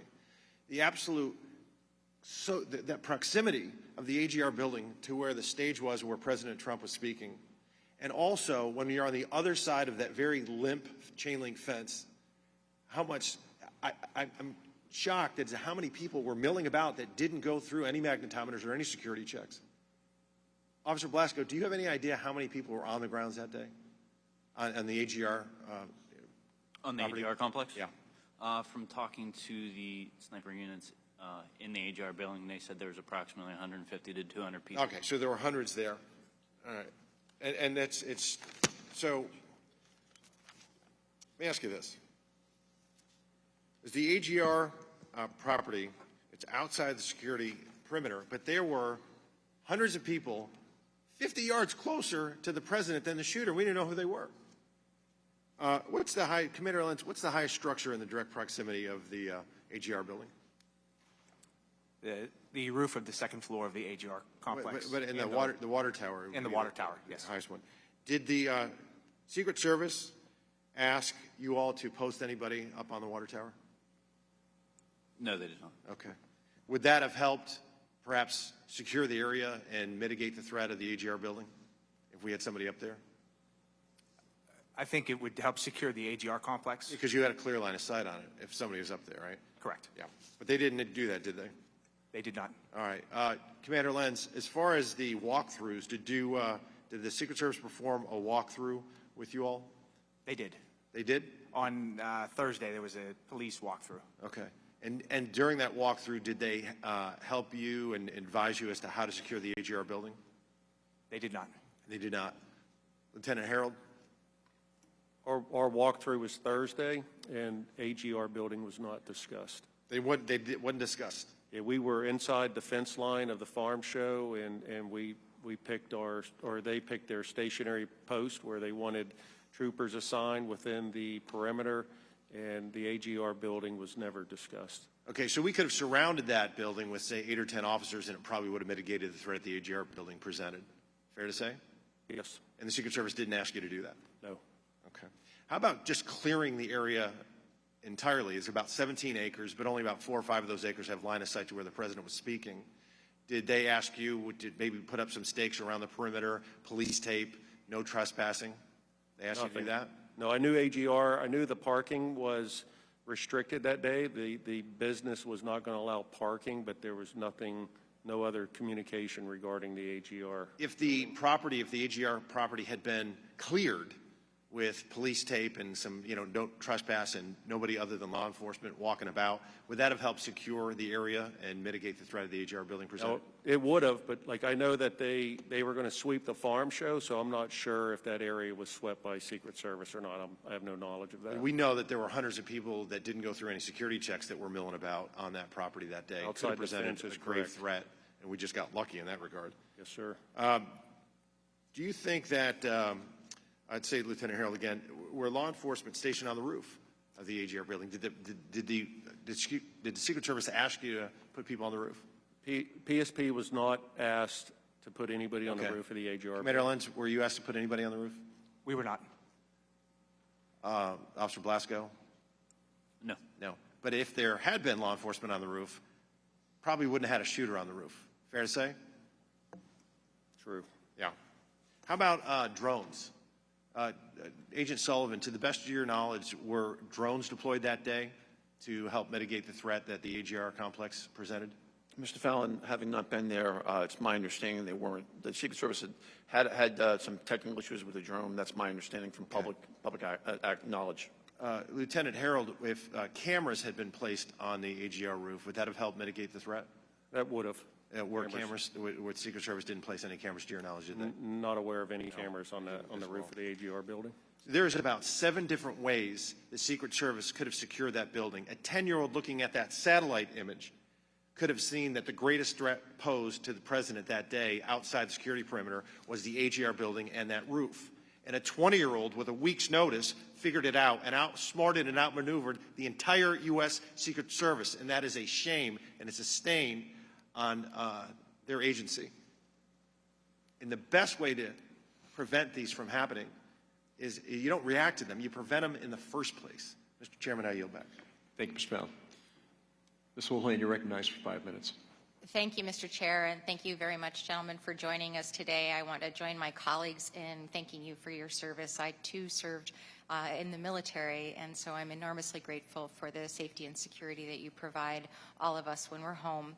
My questions are going to be focusing primarily on communications and radio protocol, and so I'm confident or somewhat confident that I know to whom to direct these, but if you have any insider input into it, please feel free to chime in. I want to start with Mr. Sergeant Lenz. Understand that you are the commander of the Butler County Emergency Services Unit, and as commander, my understanding is you were in the local command trailer along with your deputy commander and representatives from the Butler County Sheriff's Department and the Butler Township Police Department, as well as, of course, the emergency services on that day.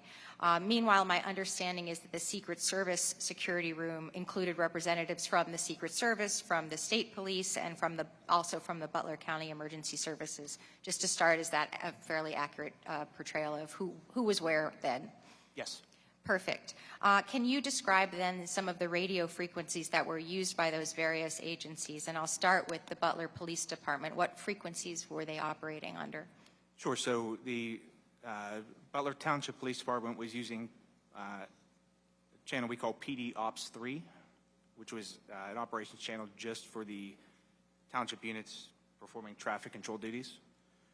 The tactical police units, we were using PD Ops 4, and the sheriff's office was using the sheriff's operations channel. And my understanding there were also frequencies 1 and 2 for units that were not working at the rally as well. Is that correct? Correct. PD1 is for patrol units that would cover the southern part of the county, and PD2 would be the northern part of the county. And were local officers able to listen to other radio frequencies that day, other than the ones that you just outlined? No. So we were able to hear our Butler County channels only. And could you talk a little bit about the state troopers as well? What frequencies were they listening to? The only thing I can really speak to on the state police radio is we did have one in the county command post. It was a portable radio. But the newer radios seem to operate more like a cell phone, and if you don't have a connection to the tower, then they just don't work. So we had some issues hearing anything from that radio throughout the day. So you had issues communicating with the state police, and my understanding is they were on a different radio system from you. Correct, and they are on a separate radio system. I'm sure Lieutenant can echo better what they actually were using. Do you know if the Secret Service again, in a different area, was able to listen to your local radio frequencies that day? So there would have been an encrypted police radio in the command center. I believe it was being used by the emergency services side, so fire and EMS, but I believe they treated around 250 patients for heat-related stuff that day. So that radio was nonstop. So even if that radio was scanning and had the capability to hear our channels, they would not have been able to do so just because of the amount of traffic. Yes, when we were in Butler, that was my understanding, is that there were a couple hundred calls because it was such an incredibly hot day, and that, to your point, even if they had been able to listen to you, there was a lot of other chatter going on. And so, here we've got the local folks, the sheriff, the state police, all of whom have their own channels, and not all of whom are able to listen and hear to one another. Can you briefly talk a little bit about the Secret Service and whether or not you think they could hear you? I do not believe they could hear us at all. They did not have a radio from us, and we did not have a radio from them. So, in the local command post, there was no way for us to hear any of the Secret Service radio traffic. So for those of us who are of a certain age, I was in my early mid-20s during September 11th. This was almost exactly what I remember being the problem in terms of responding to September 11th, that there were all kinds of really well-intentioned, very well-trained people, but none of whom could hear one another or communicate with one another. It feels as though we haven't made a whole lot of progress on that. In your view, what would have been a better way to have this communication? Sure, it's not feasible to have everybody communicate on the same channel just because of the amount of radio traffic. However, a unified command post, as we're all taught in many different FEMA classes, a unified command post solves that issue. Yes, and I know Representative Crow started this conversation with sort of being aghast at the fact that there were clearly more than one command post, and that in some cases, my understanding is some people didn't even know that there were more than one command post, and so that's certainly a gap too. So here we were with 3 minutes and every second counting, and the Secret Service and the state police weren't able to directly hear what local law enforcement actually saw because they didn't have that interoperability with local law enforcement frequencies and didn't have possession of those radios. Given how important that communication is in communicating in a crisis, clearly one of the findings of our investigation ought to be that there needs to be certainly reform in terms of the technological communications that are going on here. My colleagues had a little bit of extra time, and with my remaining time, I'd like to ask a question about the drones. I understand that the drone technology that the Secret Service had didn't work that day. My understanding is that the person who was trying to assassinate the former president's technology did work that day.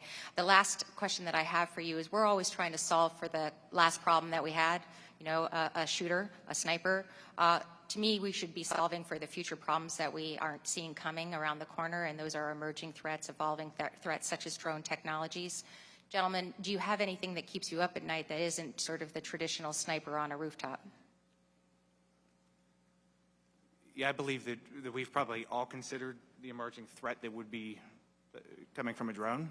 I would say at our level, I have no means to mitigate that at this point. And that's actually something that we can also help with, and Congress has pieces of legislation, myself included, that address the authorities that you need to have to be able to combat what I think is an increasing threat from things like drones. I thank you very much for your testimony, and thank you very much again for your service. And with that, I yield back. Thank you, Gentlelady. The Gentlelady from Florida, Ms. Lee, is recognized for 5 minutes. Thank you, Mr. Chairman, for convening this important hearing, and to our witnesses for being here with us today. Lieutenant Herold, I would like to start with you and return to a comment that you made earlier. I believe you testified that you actually participated in a prior rally at this same area with President Trump in 2020. Is that correct? That is correct. And you commented upon your observations about different resources that were available for that 2020 rally. Is that right? That is correct. Would you please describe for us some of the differences you saw in the level of protection and the level of resources that were afforded to President Trump in 2020 that were not part of the rally in 2024? Well, first, it was the site. It was an airport that's located about 20 minutes south of the farm show. So it was an airport. It's completely fenced in. It's a restricted area. The night before, we picked up the motorcade and delivered the motorcade, I guess, or escorted it back to the airfield, and we parked it in the hangars there, and everything was secured, but there was no, I guess the foot traffic, there's nobody walking through an airfield, you know, it's all fenced in, it's restricted, but it seemed like there was more resources that were present for the 2020 rally compared to the one here just 75 days ago. So when you think of like the level of security then, like what was changed now? Like why did we have less resources from the Secret Service on July 13th?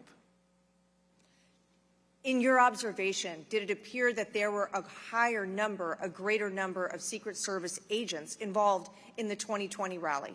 There definitely was, but it could have been because of the motorcade too. Like that, I mean, it was former President Donald J. Trump was the president then, so it seemed like there was more assets, resources, the motorcade, there was definitely more security at the airfield at the Butler airport compared to the Butler Farm Show. And Mr. Sullivan, I'd like to return to you for a moment. You testified earlier about very extensive and very specific training you received as a Secret Service agent before being put on a protective detail. Is that correct? Yes, ma'am, that's correct. And I believe your testimony was that in addition to specific law enforcement training, you spent years in preparation and training before you actually were on that particular service. Yes, Ms. Lee, that's correct.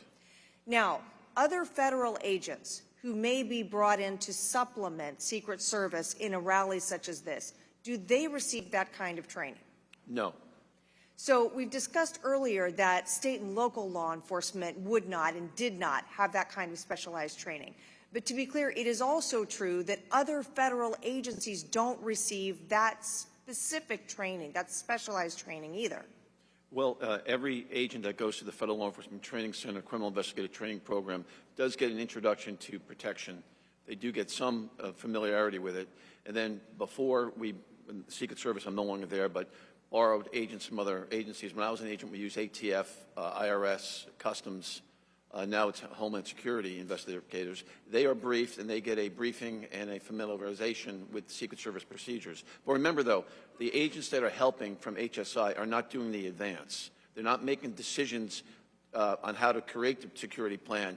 They're in a specific post with specific post instructions for that post. But would it be correct to say that Secret Service agents who are specifically assigned to a protective detail have far more extensive training in that specific type of service and law enforcement activity than would your counterparts at other agencies? That is 100% accurate, Ms. Lee, yes. And are there things in your observation about the particular rally today and the staffing associated with it? You touched earlier on how it's imperative to include state and local law enforcement, but are there particular things about this rally that you've observed that you think might have elevated and improved the security posture? Well, again, Ms. Lee, I wasn't there. I'm just acting on the information I've received in public knowledge. I think there was clearly mistakes made. There were decisions that were not appropriate in my opinion. And I'm really appalled at the communications plan, or lack thereof. I can't fathom how that would be acceptable, and it's absolutely not acceptable. Thank you. And Mr. Chairman, I yield back. Thank you, General Lee. Representative Moskowitz, you're now recognized for 5 minutes. Thank you, Mr. Chairman. The assassination attempt against President Trump on July 13th was a chilling moment in our country's history. This task force is committed to ensuring that security failures on July 13th never happen again. We thank you for being here, gentlemen, to help provide the task force transparency and answers to the American people. There were a host of issues with planning and execution of the July 13th rally, including communications failures.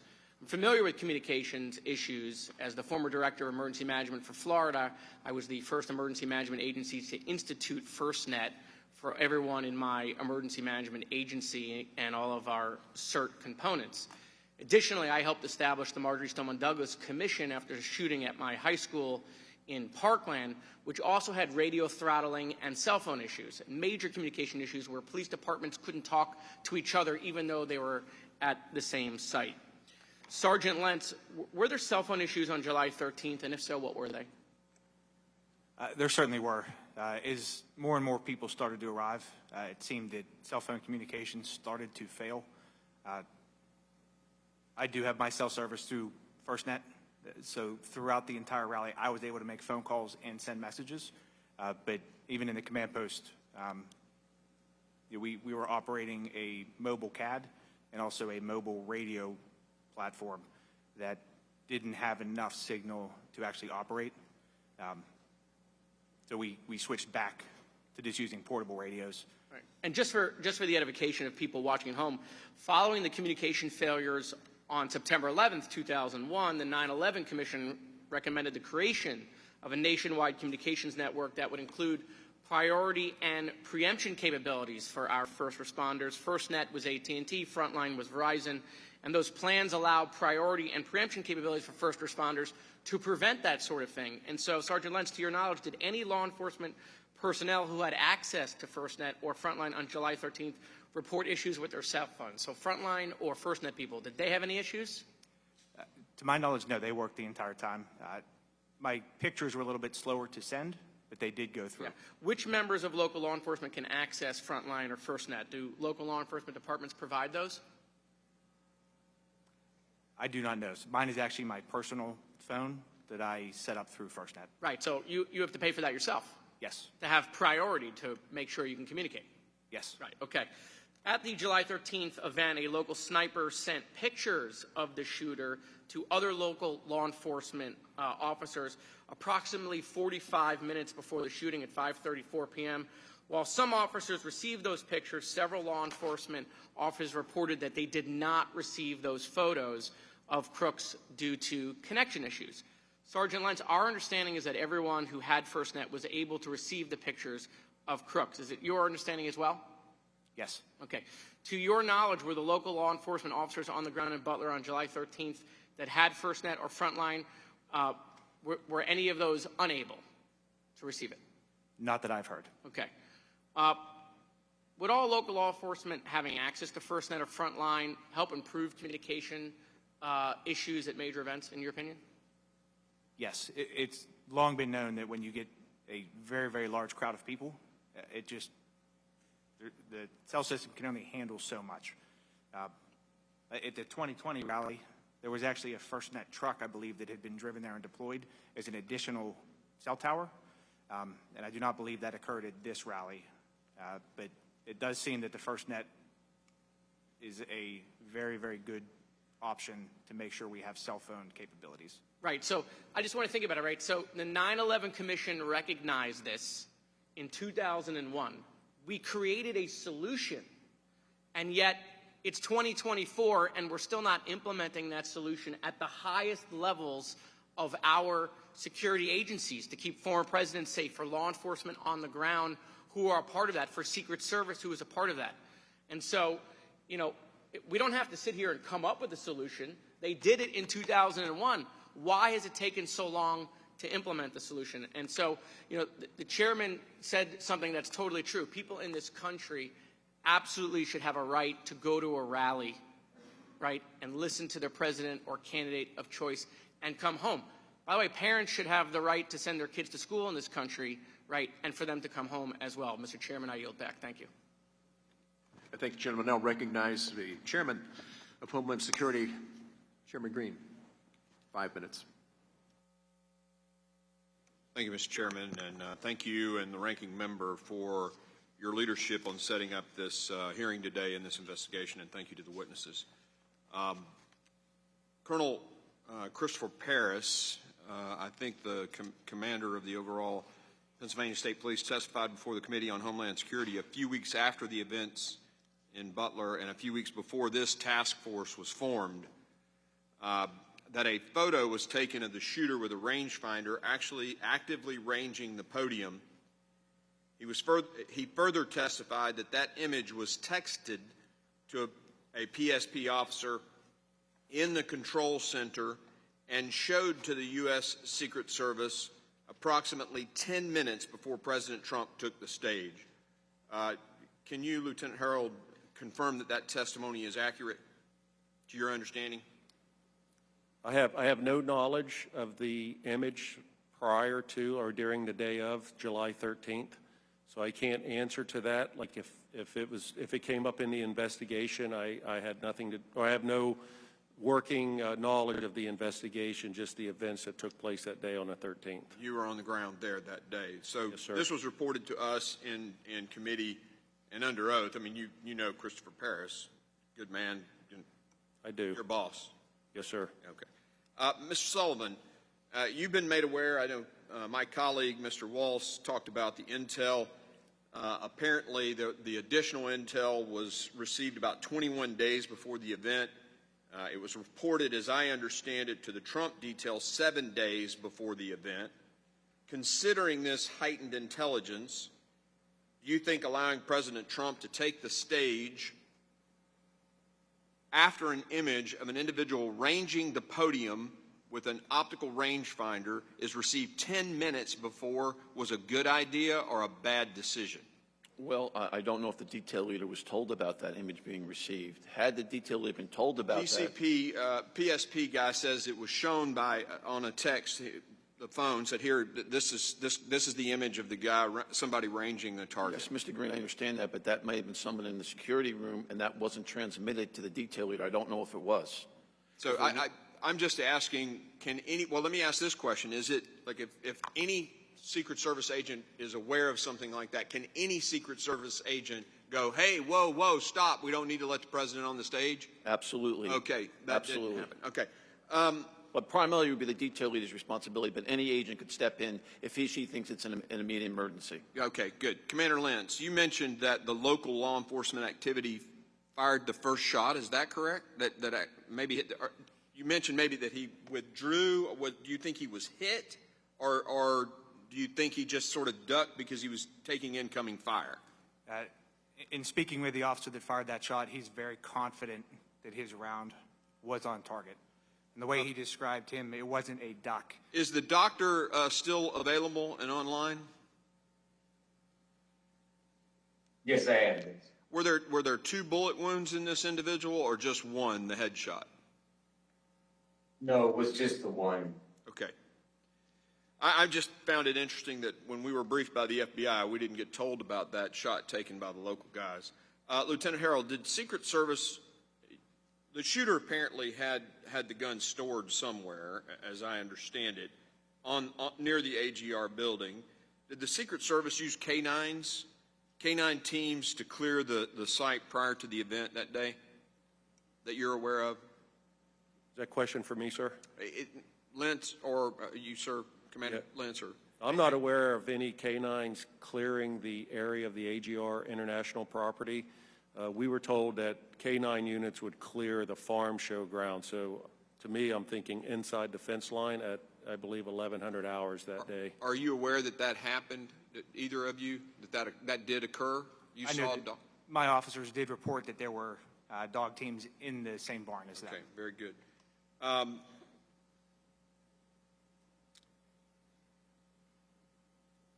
So you were testifying earlier, Commander Lenz. Did I understand you correctly that you're the leader of the local law enforcement on the ground there, right?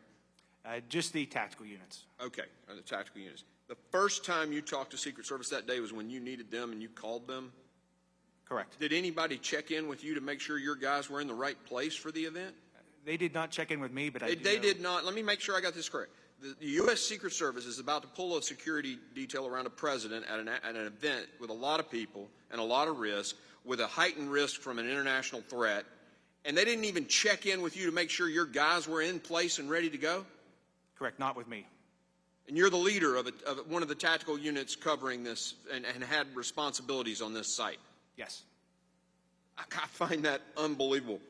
Let me ask this question to both you guys, Commander and Lieutenant. What authorities did the U.S. Secret Service give you in the event that you saw someone with a weapon, or, I mean, did you have authority, first shoot authority, and was that very clear what you were to do under the circumstances if you saw an active threat like that? They didn't provide any guidance to us. However, our standing orders with our team. So you were using your protocols for that? Correct. Okay. If it's a deadly threat, they do not need permission. They're permitted to immediately take action. What about a step back from that? You got a guy like with an optical rangefinder ranging a target. Did they give you any directions on what to do in those circumstances? They did not. How about you, Lieutenant Herold? Yeah, I think the same thing with protocol. If we saw a threat, we would engage. When it comes to the rangefinder, I had no knowledge of that day of.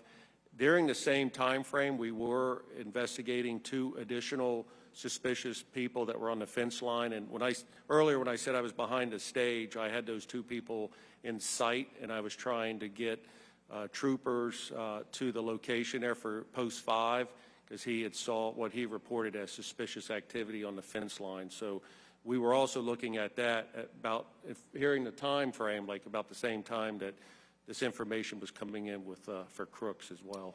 Well, I'll end right now just by saying thank you for the work that you do. We as veterans deeply appreciate the needle in the haystack that you guys have to live to find, and thank you for what you do. Really appreciate it.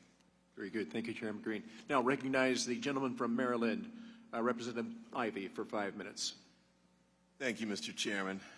And I want to join in expressing my gratitude to all of you, not only for being here, but the service that you provided to your communities and to the country. I wanted to follow up on a couple of things. One on the communications front. The FirstNet system, let me ask, because I don't know that Mr. Sullivan, you talked about FirstNet at all. Is Secret Service able to access FirstNet as well? I do not know, Mr. Ivey. I don't know the answer to that. All right. Do any of you know if on the day of July 13th, the Secret Service was connected to FirstNet at all? I have no information of that, if they were or not. In the walkthrough and the meetings prior to July 13th, were there any discussions about how communications would be had on the day of July 13th? I know that Secret Service, when the county had referenced their mobile command post on Monday. So I think that's how that was integrated into the rally. So during Thursday meetings with Secret Service, the command post was established at the Farm Show office, the main office there coming through the main gate. So I knew that they were going to have, or Secret Service said they were going to have their representative there, and that's where we opted to put our sergeant and the command post with Secret Service. There were some communications with portables and the radios, but nothing with FirstNet cell phones. All right, so we had communications with, Commander, you mentioned, I forget the name of the channel, but one of the channels that you used, right? You had people using cell phones, I guess for direct calls and for text communications? Yes. Yes. All right, and then you had multiple other radio channels that were being used. Yes. Is that right? And some people were using FirstNet and some weren't. Is that all fair? Correct, yes. All right, and then you had 2 separate command posts or communication that had communications going through them. Is that right? Yes. So I saw a series of text messages, I think related to spotting the man on the roof who ended up being crooks. And it was texted because I guess the person who sent the text was uncertain that the radio communications would get to who they had to get to. So were you aware, Commander, that the text messages were being sent on July 13th? I definitely knew text messages were being sent. In fact, that's how I got the picture of who we were looking for, so that I could then forward that to the state police sergeant that was in the Secret Service Command Center. All right, and on July 13th, was there a way to relay that photo directly to the Secret Service using, I don't know, whatever electronic means that you were in connection with the Secret Service with? I probably could have emailed it to them. Email, okay. However, the text message to... All right, but not exactly the sergeant. emergency scenario that this entails. You see a man with, on a roof with a gun, a potential threat to the former president. You don't want to send an email. You want to let him know immediately, right? Correct. And we did have a phone list for the different agents. However, I'd already been speaking with the sergeant in the command center for different things, and it was significantly easier and faster just to send it straight to him. All right, is it fair to say that this sort of emergency communications on that day hadn't been worked out in advance? Is that fair? Yes. All right. So this was sort of making it up as you go along on that day, not in a critical way, but you're just doing what you need to do to communicate with each other under the circumstances and under the time constraints that you had. Yes. All right. And I think clearly, Mr. Sullivan, you'd say that that approach to communications is unacceptable under any Secret Service protection scenario. Is Yes, that sir. fair? It's absolutely unacceptable. All right. Couple quick questions to you all. One of the things about resources, and Mr. Sullivan, I know you've talked about how thin Secret Service is stretched, and I share that view. In fact, Congress passed additional appropriations to help address that. My immediate concern, though, is to get more agents up and running. You know, hiring new agents, as you pointed out, it takes years for a new agent to be prepared and trained to actually step into the role of protection for the president or other senior officials. Is that fair? Yes, once an agent is hired, it does take years, literally years, to get him or her up to speed to be assigned to that detail. One question I was just wondering about, recent retirees, is there a way that, recent retirees could come back who've been trained in this and have experience and, maybe could be immediately available at least till we get through, I would say, the inauguration cycle? Secret Service has a retired annuitant program, and there are many retired agents currently working, and they have an exemption so they could collect their salary as well as their annuity. Is that something that could be accelerated now to get more people into the only thing they could do is right now, it's my understanding, there's an age 60 limit. If the Secret Service raised the limit, you may have more people available. But right now, it's my understanding you can't be older than 60 to be a reemployed annuitant. Okay, and I guess perhaps part of that is for the physicality of the role for people on the scene. But for people providing, for example, advanced leadership and guidance and recommendations, they could step into this role immediately. Would that be fair to say? They could. They also could step into the role of protective intelligence investigations, which I think is a critical gap right now that needs to be addressed. We need to be able to investigate threats against the president thoroughly and completely. I appreciate that. And then lastly, let me end on this with respect to the site selection piece. I think, Lieutenant Herold, you testified that there had been a rally, I guess, in 2020 at the airport in the Butler area? That's correct. And that was, in your view, a safer site because it was totally...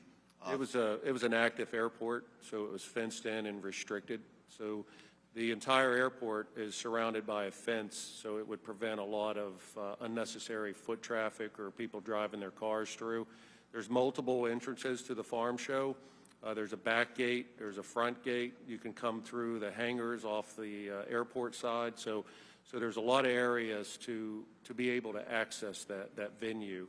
So looking just at site, the airport's more secured. And just when I stepped onto the Butler site, I went with Chairman Green the first time, the shots came from, I guess as the former president would have been facing, the shots came from the AGR building on the right. But I noticed that there was, I don't know, maybe 10 buildings on the left side of the stage as well, including some kind of rodeo stage or something along those lines. Is there other buildings up there? There were other buildings on site, and I believe that ESU had members in those, I guess it's the grandstand it's called, at the farm show. So there was LE in those buildings. And there was also a water tower there too, right? Yes. Okay. So from the standpoint of ease of protection, putting protection detail in place, Mr. Sullivan, would it be easier if the fewer rooftops you have, the fewer sites that would provide a possible shooting venue for a sniper or an assailant in this instance? Is it easier for the Secret Service and safer for the people, not just the candidate, but obviously, as we saw, the deadly consequences on that day, spectators who come to watch? Is it safer to have it maybe at the airport scenario as opposed to the field? Well, Mr. Ivey, the safest place to have a rally is indoors, where you don't have the long-range threat problem. If the Secret Service were in decisions making for the campaign sites, we would always recommend it be indoors, any rally. Fair enough. And then last point, Mr. Chairman, with respect to that, I know we're not on Florida yet, but I will say this.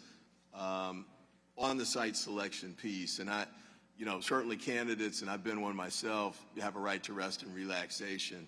That golf course is a tough venue to provide the type of protection that we're talking about because of the size of it, the access of the roads all the way around it. They're all public access, limited fencing, high, bushes and things alike. Maybe not the best. Maybe there are golf courses that are on military bases, for example, that would be safer, sort of along the lines of how the airport's safer than the fairgrounds. So I hope we can figure out a way for, as we move forward with these, especially for a rest and relaxation scenario as opposed to a campaign scenario where there's a First Amendment effort to allow a candidate to reach voters or spectators. I think that's the highest priority. Make it best, candidates should be able to pick whatever they want on that scenario, but maybe the R&R is a different scenario. But with that, I yield back, and thank you, Mr. Chairman, and thanks to all of you for your service. Thank the gentleman. Now recognizes a representative from Louisiana, Mr. Higgins, for 5 minutes. Thank you, Mr. Chairman. Gentlemen, I'm going to be moving fast, and Mr. Chairman, let me assure you, we're going to get to the bottom of everything that happened on J13. We're going to determine what happened, when, precisely the timeline, what went right, what went wrong, where were their failures, where was their heroic action. We're going to thoroughly and calmly investigate the entire incident, the attempted assassination of former President Trump, and we're going to provide an excellent report to the American people in December. So we're in the middle of this thing right now, and I have to cover a lot of territory in a very few minutes. Commander Lenz, you're the commander of the entire tactical unit for Butler County. That's a multiple agency unit that's assembled across the county, and you're in command. I just want to clarify that. Did you command and supervise the drone team on the morning of J13 to observe and sanitize and clear the entire property, including the water tower? We had a private company that offered to fly a drone. They were under your command? Correct. Yeah. Thank under you. my, yep. And was that sophisticated drone equipment? Or? As far as I understand it, yes. Yes, sir. Did you post 2 patrol response units at the water tower for J13? I did not. I had no actual decision-making as far as the planning goes for where So the perimeter people. Was it your understanding that there were 2 patrol response units parked in the vicinity of the water tower on J13? I do believe at some point there were. Okay, that's what we're trying to get to. And was the water tower ladder, which is about 25 feet high, was it ever lowered that day? No. Thank you very much. Regarding radio communications, in the pre-mission briefing, you were involved extensively in that in the couple of weeks prior to J13. That's my understanding. Yes. Thank you. Regarding radio communications with the visiting federal agencies with jurisdictional authority to protect the former president, the Secret Service, did Butler County ESU, your unit, provide particular radios for the Secret Service or set aside radios for the Secret Service? We did. You did. Did you personally call the Secret Service counter sniper teams and remind them to pick up their particular radios on the morning of J13? So I had spoken to them at the walkthrough and offered the radios. That was on Thursday. Correct. And then the day of the rally, our sniper team leader, when they did their face-to-face, he reminded them that the radios... Yes. Did they ever pick up those radios? They did not. And so those 2 counter sniper teams for the Secret Service were posted up on roofs. There was a northern counter sniper team, which ultimately did not take a shot on crooks because their line of sight was blocked by a couple of trees. I believe in the southern counter sniper team, which ultimately did fire the killing shot at crooks. They were up on roofs by themselves, correct? Yes. Mr. Sullivan, would it have been helpful? You said it was absolutely unacceptable for there to not be direct radio communications. Would it have been helpful for the Secret Service to pick up the radios that the Butler County ESU had provided for them and reminded them to pick up? Absolutely. Especially up on a roof, being isolated as these counter sniper teams are. Yes. They didn't have that radio communication. No, would have been Let me helpful. clarify that the local Butler County ESU, in command of all the local forces assisting Secret Service that day, attempted to deliver radio communication to the counter sniper teams. My goodness, time rolls quickly. I'd like to jump into shot number 9. Shot number 9, during the interviews with the Secret Service and FBI, they commonly step over shot number 9. They say Crooks fired 8 rounds, and then the Secret Service fired the killing shot, shot number 10. But there was a shot number 9 fired, was there not, Mr. Lenz? There was. Okay, Commander, I'm gonna quote from the transcribed interview of Aaron Zalapone. That's the tactical SWAT officer under your command that took shot number 9. He was deployed. He heard the radio traffic. He saw the commotion. He left his deployed position and ran into a position where he thought he might be able to get a shot on if there was a shooter up on a roof, somebody on a roof. He said seconds after that is whenever the first 3 shots were fired. So I hear the first 3, crack, crack, crack. And at this point, I'm like, okay, where we at here? I look up, that's when I see Crooks. I got his head, his shoulders. I can see a rifle. At that point, I hear another crack. That's when I start pulling my weapon up. He gets 3 off. As I'm getting my target acquired, I'm getting my red dot up. I can see the gas emit from his barrel, his muzzle. Then right after that, I hear the snap of his 5th shot go off. Then immediately after that, I press one off, and that's when he immediately goes down. When I say goes down, it wasn't like he was ducking to get out of the way. I mean, I know I hit him. Like, there's no doubt about it. He goes down. He kind of jerks to the right, and then he slumps over slowly and then kind of slowly rolls backward out of my field of view. So at that point, I did not have a second shot. At that point, he tries to recover. Seconds after that, the Secret Service, from a different vantage point, a higher vantage point, takes the killing shot. So my final question, if I may, to the doctor. Are you here with us, Doctor? Yes, I Dr. am. Goldschmidt. You stated, sir, and I know you're doing your best. You performed the autopsy. I've observed your work. I think it was very professional work, in my opinion. You stated that there was only 1 bullet wound. I accept that you had only 1 observable bullet wound. Are you there, Doctor? Yes, I am. Thank Yes, you I very am. much. Could the injuries on Crooks' shoulders have been caused by a combined impact of Butler County ESU shot number 9 striking somewhere in the vicinity of the buttstock of Crooks' rifle and some fragmenting from that impact?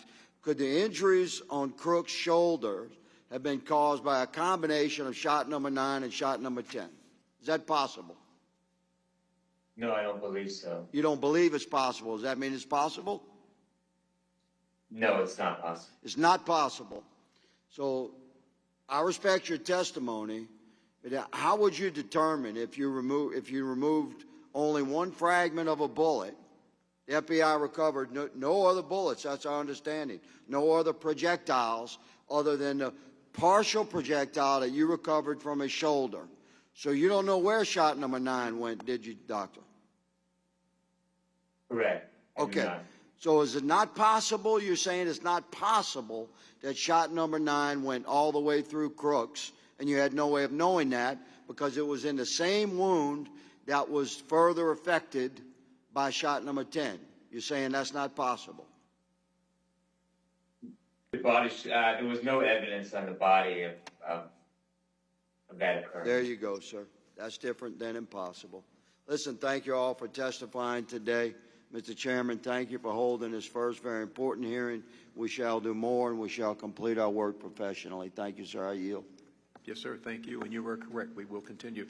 Now recognize Ranking Member Crow for his comments. Thank you, Mr. Chairman, for really important. And I just wanted to take a moment to thank all of the witnesses here today. Your testimony was clear, was concise, was candid, and was very helpful for us in our first phase of the investigation to understand what happened, what didn't happen, what should have happened. You all didn't ask for this, and I know none of you wanted to be in this position, but you have handled yourselves professionally, and for that we thank you. I know you are serving your community, our country. We are proud of that service. We thank you for that service, and this task force will continue with this job of giving answers to the American people that they deserve, and also making sure that this incident, an incident like this, never happens again. So thank you very much, Chairman. Thank you, sir. Look, I want to thank you all for being here. I live with you. We live in the same place. We experienced the same thing that Saturday. I know how deeply wounded you were after that event, because the first time anybody pointed fingers at anybody, it was at local law enforcement. They didn't do their job. You being here today is a validation of what you did that day, your commitment to that day, and going over and above what you normally would have done. I know a lot of you there were there in 2020 when we did the rally at the Butler Airport. I get that. That time they said there was maybe 50,000 people there. That went off very smoothly, no problem. July 13th was a problem, a huge problem. You guys did everything you were asked to do that day. You stayed your course. You did everything, everything. And I want to thank you for coming here today, that the public can hear what happened that day, and you can answer questions that were very relevant to that. Thank you so much for your commitment. Appreciate it all. Thank you all. Now, without objection, members have 5 days to submit additional materials and written questions for the witnesses to the chair, which will be forwarded to the witnesses. I ask the witnesses to please respond promptly. Now, we'll now pause to allow the witnesses for our second panel to come forward. Thank you. We're going to take about a 10-minute break.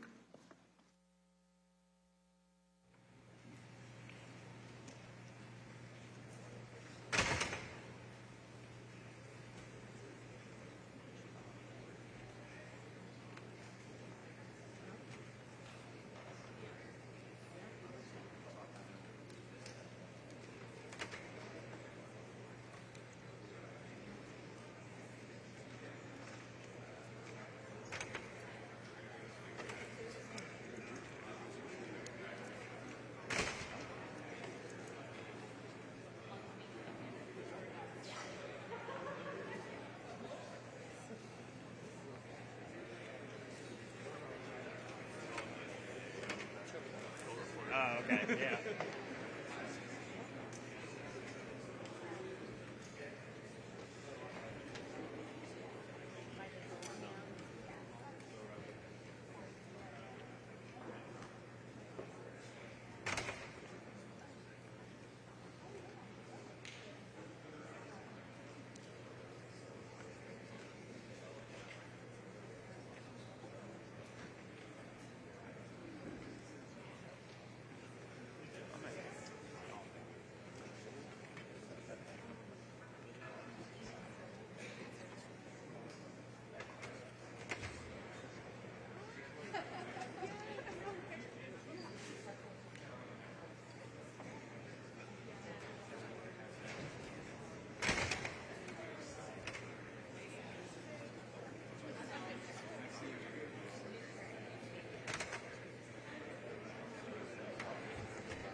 Congressman Ivey, just in this brief break, can I just ask you, hear the answers?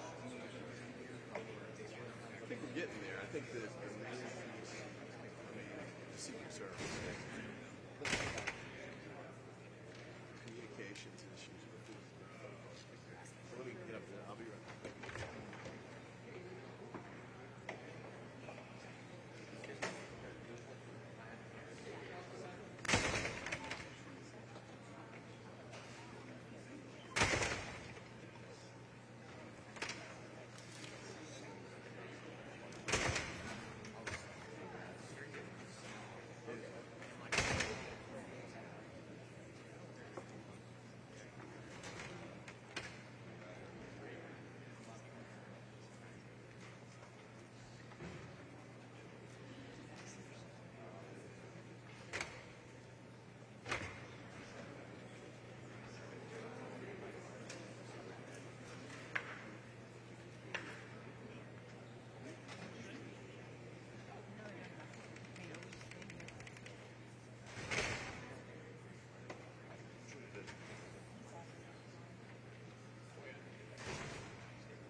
task force will come to work.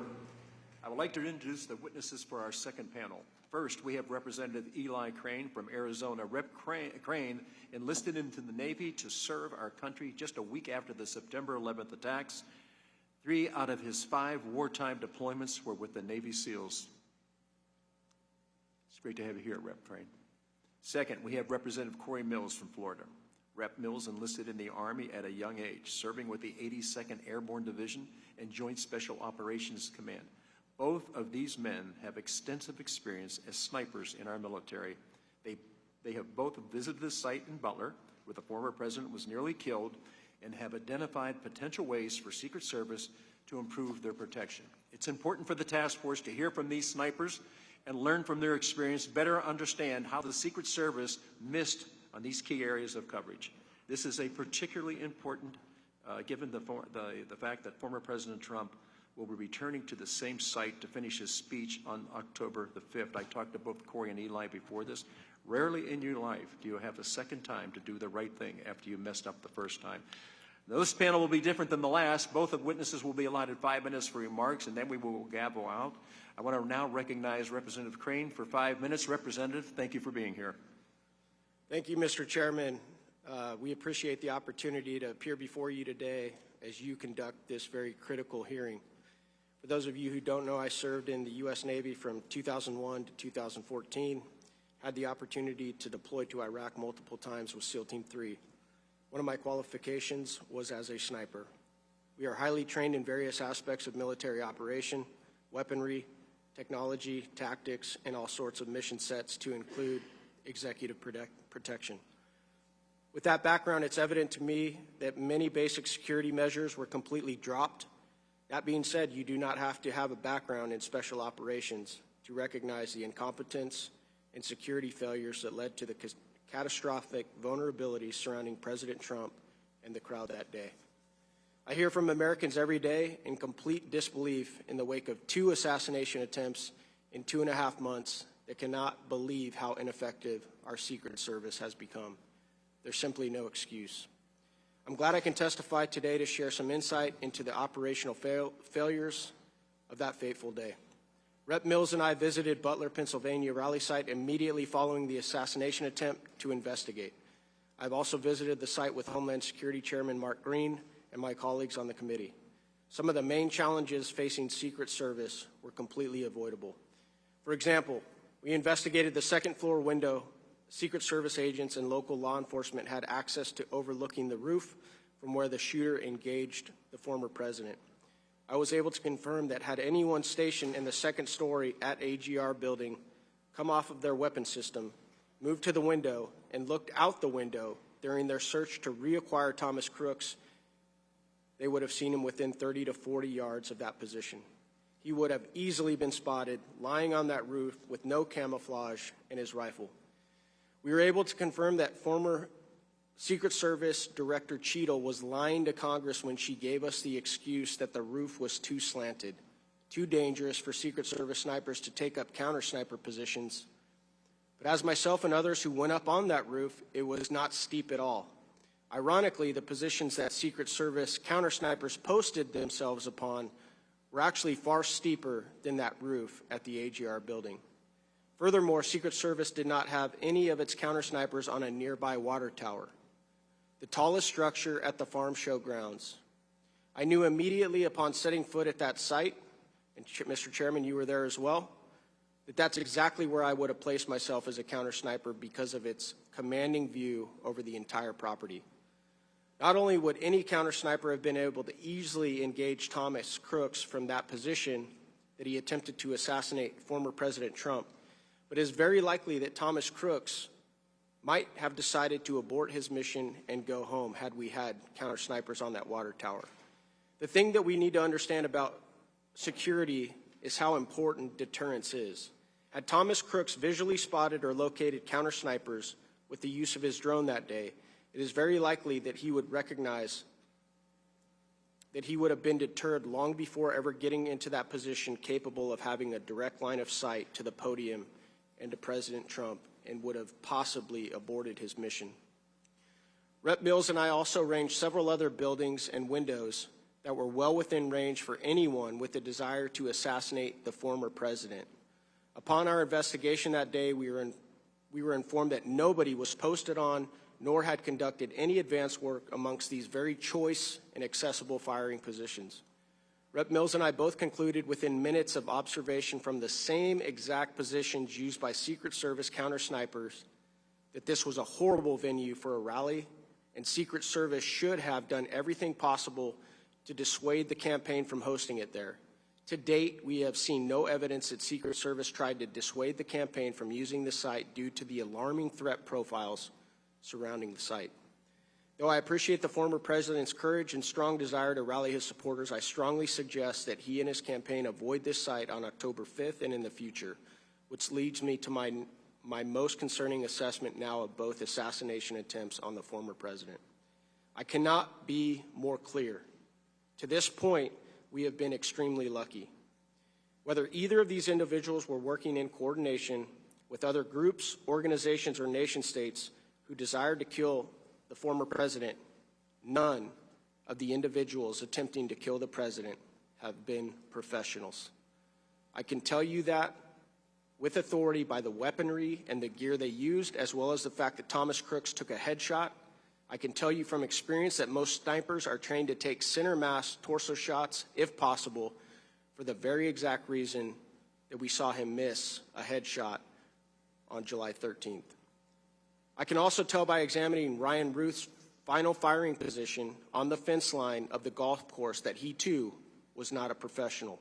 No trained sniper, no trained assassin would have set up their final firing position the way he did. We are trained to make absolute sure that nothing on our person or in the vicinity of where we are located and going to take our final shots, that anything stands out from the environment we are in. You could see those large bags holding ballistic plates on the fence, which would easily catch the eye of any trained security agent. He also stuck his barrel through the fence instead of cutting what we call a loophole in it so that he could stay back in the shadows, allowing his concealment. I want to reiterate, to date, these individuals that have tried to assassinate former President Trump are not professionals. What is going to happen, Mr. Chairman, when the president of Iran, China, Russia, or any other country or group who does not want to see President Trump come back into office send professionals? What is going to happen next time if there is a 10-man Hezbollah team, snipers, assaulters, and drone operators launching coordinated and overlapping assassination attempt on the president? I think we can all see by now that their likelihood of success would be tremendous. My suggestion to the former president and to his campaign is that he beef up his private security detail of individuals who are loyal to him and not burdened by the bureaucracy and culture of an organization that many of us used to hold in very high esteem. The reason for this is so they can plug holes that Secret Service continues to leave and make sure they are not putting him in vulnerable situations. It is important that these investigations and oversight continue to make sure that in the coming days, weeks, and months, and even years, this is no longer a regular occurrence and not even a possibility. I want to challenge this task force to continue doing the great work that they are doing here today. And I also want to challenge them to have enough courage to think outside the box, challenge the mainstream narratives, and be willing to investigate every theory, regardless of how conspiratorial others might claim them to be. There is a concern from the American people that this task force will be like most investigations in Washington, D.C. that lead to zero accountability and transparency, and simply call for money for an organization that desperately needs reforms at its core. I'd like to again thank the chairman and my colleagues on this task force who are doing great work, and the witnesses giving their time and knowledge to help uncover the truth and bring all facts to light. Thank you, Mr. Crane. I tell you, we accept the challenge. When we're done with this, the American people are going to have faith and trust in everything that we've done, the confidence that we did what we were supposed to do, what we were tasked to do. So I thank you so much for being here. You all have kept that standard up. Now recognize Representative Mills. Thank you, Mr. Chairman. I want to first take a moment just to correct the record that my actual time as a designated defensive marksman and counter sniper was as a contractor of the U.S. State Department on a protective detail, not as a military sniper. While I was honored to serve as a combat veteran with the 82nd Airborne Division, I don't hold that permissibility in that billet. I want to talk today a little bit about what took place, but also what I see as the actual perimeter failures that has continued to be a recurring issue, whether that be in Butler, PA, or whether it be the most recent assassination attempt in Florida. But before I do that, I also want to take a moment just to recognize the loss of Cory Comperatore. His family deserves to continue to have the accountability research and also investigation into what actually caused the death of a father, a husband, and a family member. My thoughts and prayers remain with Cory Comperatore's family. I also want to look at what our findings have been, as both myself and my colleague and really close friend, Rep. Crane, has found. It is clear that Butler County, PA, as well as for the ESU teams and the Secret Service, had a failure in their overall coordination. That the perimeter establishment and the actual ownership belongs to that of the Secret Service, as well as for the failures on that day of July 13th in Butler, PA. We realize, as it's been mentioned earlier, that there was a breakdown in not only the misuse of any compatible communication capabilities, but also a lack of a joint operations center that could have allowed for each of the individual units to be able to communicate in a more efficient fashion that would have led to a faster response element. We also know that while there could have been potential drone capabilities that was being utilized, that the Secret Service themselves had actually refused to utilize those for their benefit, which also could have helped the counter-snipers who were sitting in their positions. There was also a lack of coordination when it came to who was actually going to take over the position on the AGR building, where Butler understood the idea that it was the Secret Service who was responsible for the positioning, but yet the Secret Service failed to actually show up to the morning coordination meeting. While all of these repeated perimeter failures, whether it be the 150-meter shot that was taken by Thomas Crooks or the potential assailant that was looking at a 500-yard distance from Florida, the thing that we've established is that no one is looking at what is happening and going on with regards to Secret Service's cultural issues.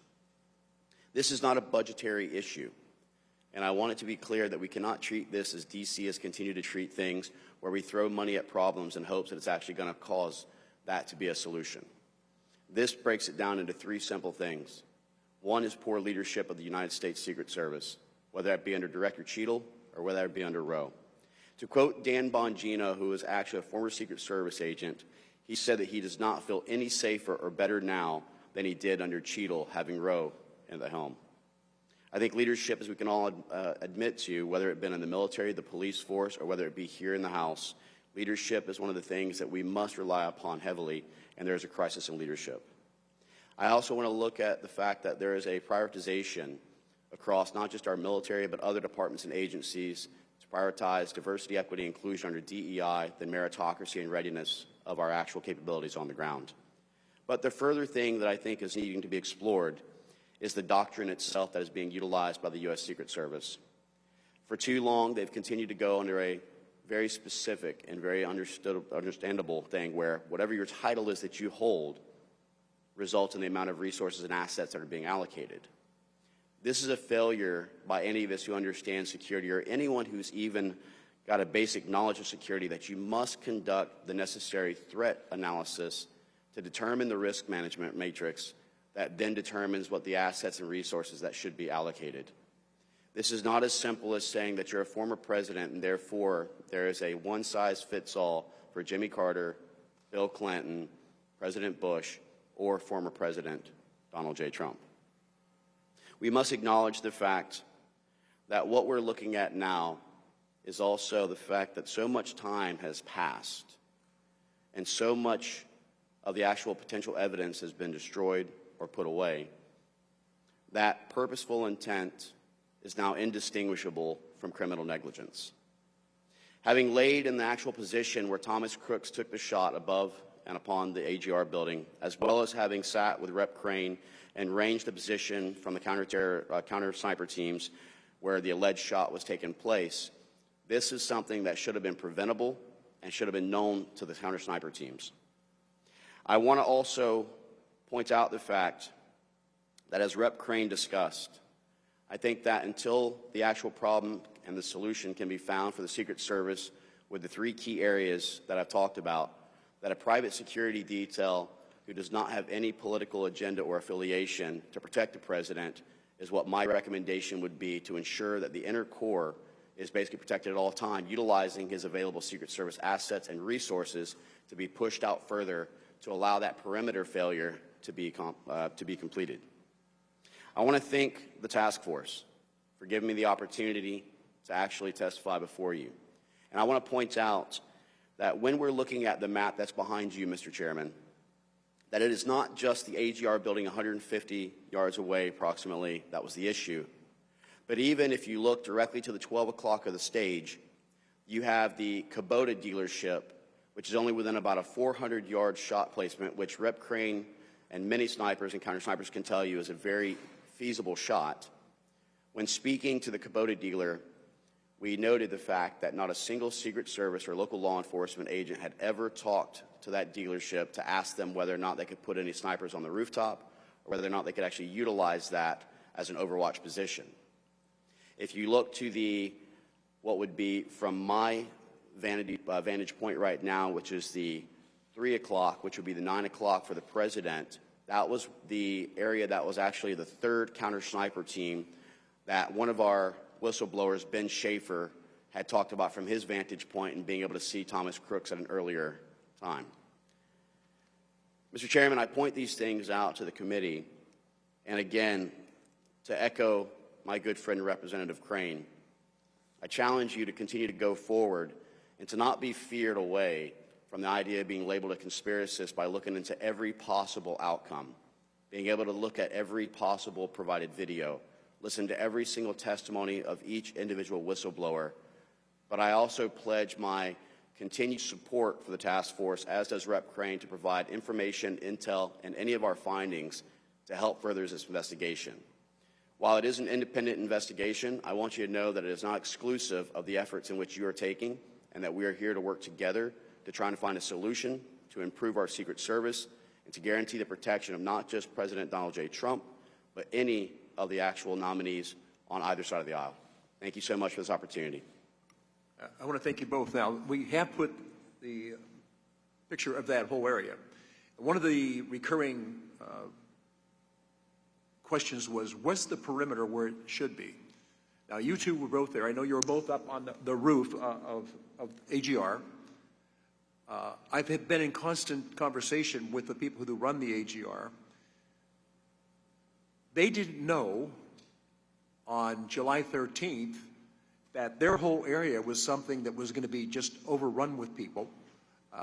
So the question was, and to me it's always the same thing. Every time there's a failure, you look at, it's the failure to prepare that causes the failure, ultimately.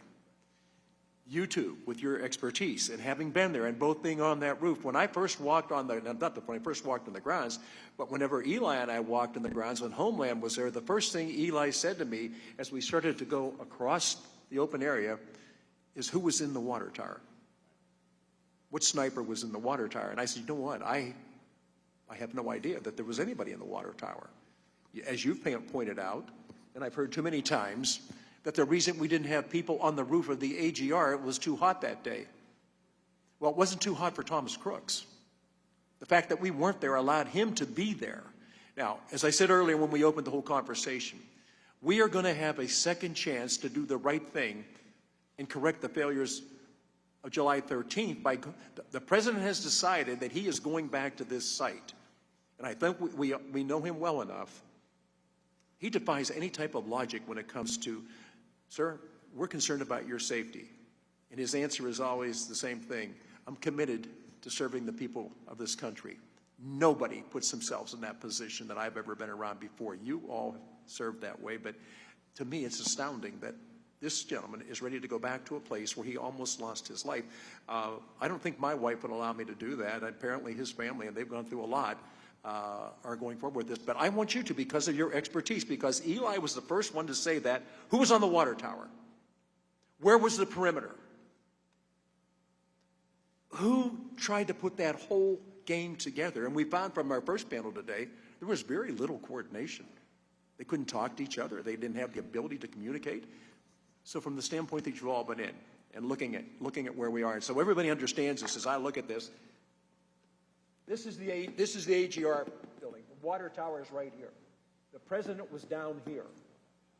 So Where should the perimeter have been? Because apparently they thought it was here. That's what was set up, because we had people in this area. We didn't have anybody back here, not from Secret Service. We did have private law enforcement. This whole area was under construction. There was no easy way in or easy way out of this site. On that day, everything that could go wrong apparently went wrong. Going forward, October 5th, where should the perimeter be? Mr. Chairman, I'll tell you that any counter sniper, or anyone from the military can tell you that the high ground and the highest vantage point is where you want to be. The thing that Eli and I had talked about, Representative Crane, when we looked at the water tower, we actually walked over and tried to view whether or not it was even accessible to begin with. But what I had also noticed is that right behind the water tower was a very well manicured cut path that goes through the woods all the way down to the intersection that intersects between where the entrance to the fairground was and the AGR building's main street. Very permissible without any magnetometers or any of the actual capabilities of security that would have actually allowed someone to go in there basically unfettered. In my personal opinion, when you establish the perimeter, you look at what actual risks exist. The Kubota dealership is obviously somewhere that I would have actually had someone stationed to ensure they couldn't access the building. The AGR building would have been a vantage point that I would certainly have looked at 150 yards. Also to the 9 o'clock of the stage, there was a tremendous amount of multiple buildings and structures who also had a vantage point, direct line of sight to the stage itself. But you would have essentially have looked at what are the actual capabilities of a professional shooter. And I want to echo one thing, if I may, Mr. Chairman, by Representative Crane. When we talk about the fact that not even the risk of an actual trained sniper or someone who has an understanding of long-range distance shooting, but an actual assault team who could have very easily, that fence line that you're pointing at for the AGR building is approximately 100 yards direct line of sight to the stage with no blockage in either the visual or any additional security with an actual screening or anything like that. So you could have had a guy walk up, or a team of individuals, with a bag with an assault rifle or other capabilities who could have easily have come to that line. And Eli and I have discussed this with also Eric Prince. They could have basically done a 5-man, 7-man, 10-man line right there to have opened fire with assault weapons and created a kill box right there on top of that stage. And you're talking 100 yards. That's what most people utilize as their original dope, which is their original 0 for their rifles. So very capable for almost any rifle, and you actually have some special operations teams who do very well with a pistol at even 100. So the fact is that all of the AGR building should have been secured. They should have had full-time watch on that road that leads into the AGR building, which, as you know, comes into the main area and then loops around to a back parking lot. I would have had a law enforcement officer or Secret Service agent checking every single person who was parking there to ensure that they were an employee of AGR and not like the white van or others who were able to be permitted into there with complete access, not knowing what was capable. But also, let's note one thing that we haven't mentioned here, which is the sophisticated explosive devices that was also found. This is what also Representative Crane and I talked about was problematic, because even some of the EOD teams talked about the sophistication of this device, which makes me also look further into the fact that Thomas Crooks was not acting alone. And a multi-channel detonator or transmitter is a pretty sophisticated thing that you don't just go ahead and find online. So there's more that needs to be uncovered, but I would tell you without unequivocally, and I'll let my colleague also determine whether he feels the same, the entire AGR perimeter, a positioning at the Kubota dealership to the 12 o'clock of the stage, as well as for the outlying buildings to the 9 o'clock of the stage, which were multiple buildings, should have all been covered and should have all have ensured that there was no advantage point to get to the president for line of sight. Mr. Crane, any additional? Yeah, thank you, Mr. Chairman. So I think one of the things that I said in my opening statement needs to be said again. When you look at this site and all the threat profiles that surround this site, sir, I don't think the event should have ever been held there. There's just way too many buildings, rooftops, windows, trees that a potential assassin could have posted themselves up in. So I think that's number one. As far as when you talk about some of your more conventional assassination attempts with long-range rifles, most of your snipers, counter-snipers who have any legitimate training whatsoever are more than capable out far past 1,000 yards. But let's just say we put that perimeter at 1,000 yards. That's one thing to consider. But the other thing I think that's important to point out, sir, is that modern warfare has changed dramatically, and we need look no further than some of the warfare going on with Ukraine and Russia right now. One of the biggest threats to the president, and this is why I keep talking about the fact that nobody that has attempted to assassinate the president has been a professional. But with drone warfare, sir, attacks could be launched at any president, any candidate from miles away. And if we can't stop a 20-year-old kid with no military experience who gets within 150 yards of the president with an AR-15 and then gets off several shots at the president, I have very little faith that we'd be able to stop a coordinated drone attack along with assault teams and snipers. And so that's one of the things that I want to continue to harp on. One of the things Dan Bongino told us, Mr. Chairman, is that the Secret Service, while he was there, was allergic to innovation. They were allergic to, any attempt to keep, their security systems appropriate and relative to the threats that modern warfare present. Dan Bongino even said that it took them decades, sir, to even start using slings on their primary weapons. Anybody who's ever, been in law enforcement on a SWAT team or in the military that has a primary and a secondary weapon knows that if you don't have a sling, sir, and you have to transition to your secondary weapon, what are you going to do with that gun? You're just going to throw it on the ground or give it to somebody? What if you have to climb a ladder? What if you have to do prisoner handling? And so if it took the Secret Service decades to even implement such basic, gear transformations, it's very concerning that they're going to be able to handle some of these modern threats that are now very likely as modern warfare has adapted. No, thank you. I'm aware of this whole area for trying to figure out where I am in life. About 60-some years, I know this area. As you just pointed out, and we've talked about before, one of my main concerns when I found out this was going to be the place, I said, this is going to be almost impossible for safety and security. At this moment, though, I want to turn around and have Ms. Laura Lee, why don't you take 5 minutes to ask our panel the questions you want to ask? Well, I just want to thank you both so much for being here.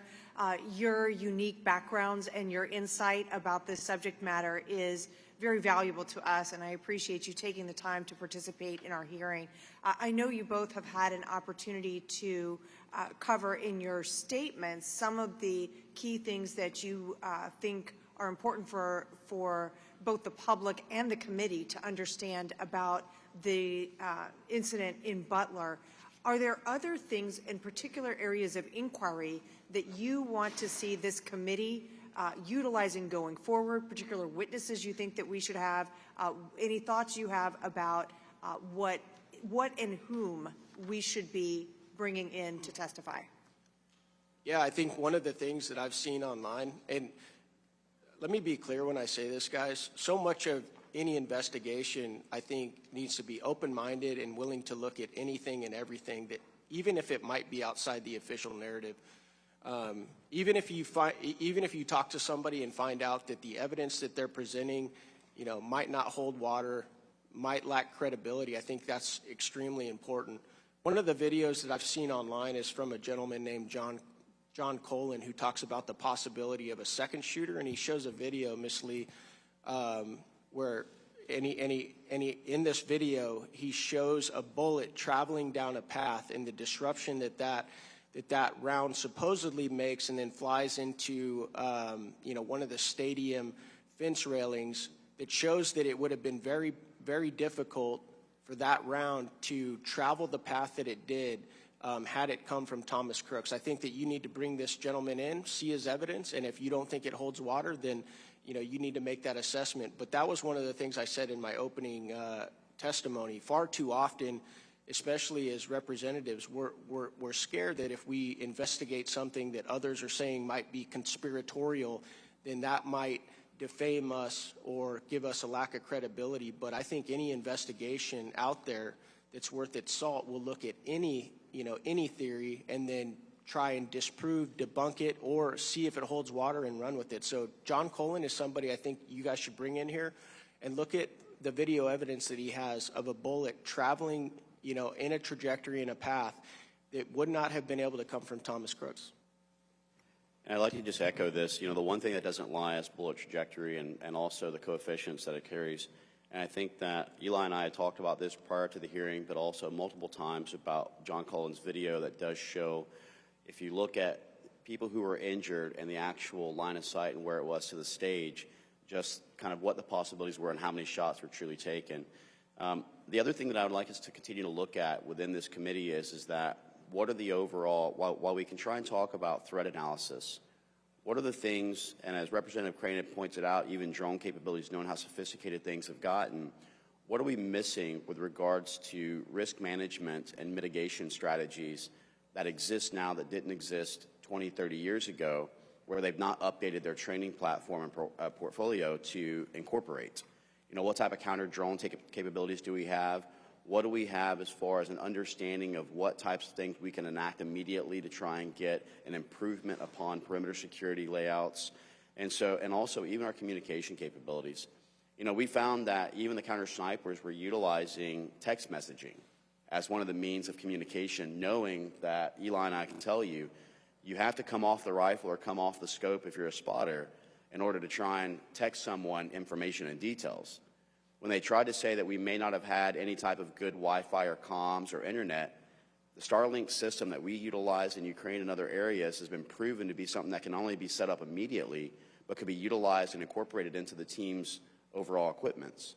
And so I think that, as Eli Crane talked about, as Dan Bongino's talked about, a lack of willingness of the Secret Service to evolve to the incoming threats, a lack of willingness to have new equipment that is the most modern, updated, and efficient, I think is going to lead to further attacks. But we also have to start looking at the adversarial challenges when it comes to Iran, who, as you know, the Ayatollah himself recently just posted a video that was alluding to the fact that they want to try another assassination, saying that revenge is imminent, even showing the Mar-a-Lago estates and the president playing golf. We need to take these threats very seriously, especially when we look at things like Mershan, who's the 46-year-old Pakistani who flew to Iran for a series of days, then to Houston, Texas, was stopped in Houston, Texas, and questioned by the FBI. And again, this is something I would ask the committee, and I know the FBI has been stonewalling and preventing information, but potentially subpoena and possible contempt. We have to acknowledge the fact, what was the actual answers that this individual provided, knowing he was already on a terrorist watch list, knowing that he just came from Iran, that would allow him to be permitted to enter into the United States and then found with a plot to not only assassinate the president, but also 35 other elected officials. I think that this is really getting to the crux of the fact that we don't have the security, and there's a false sense of security that's been developed at this point.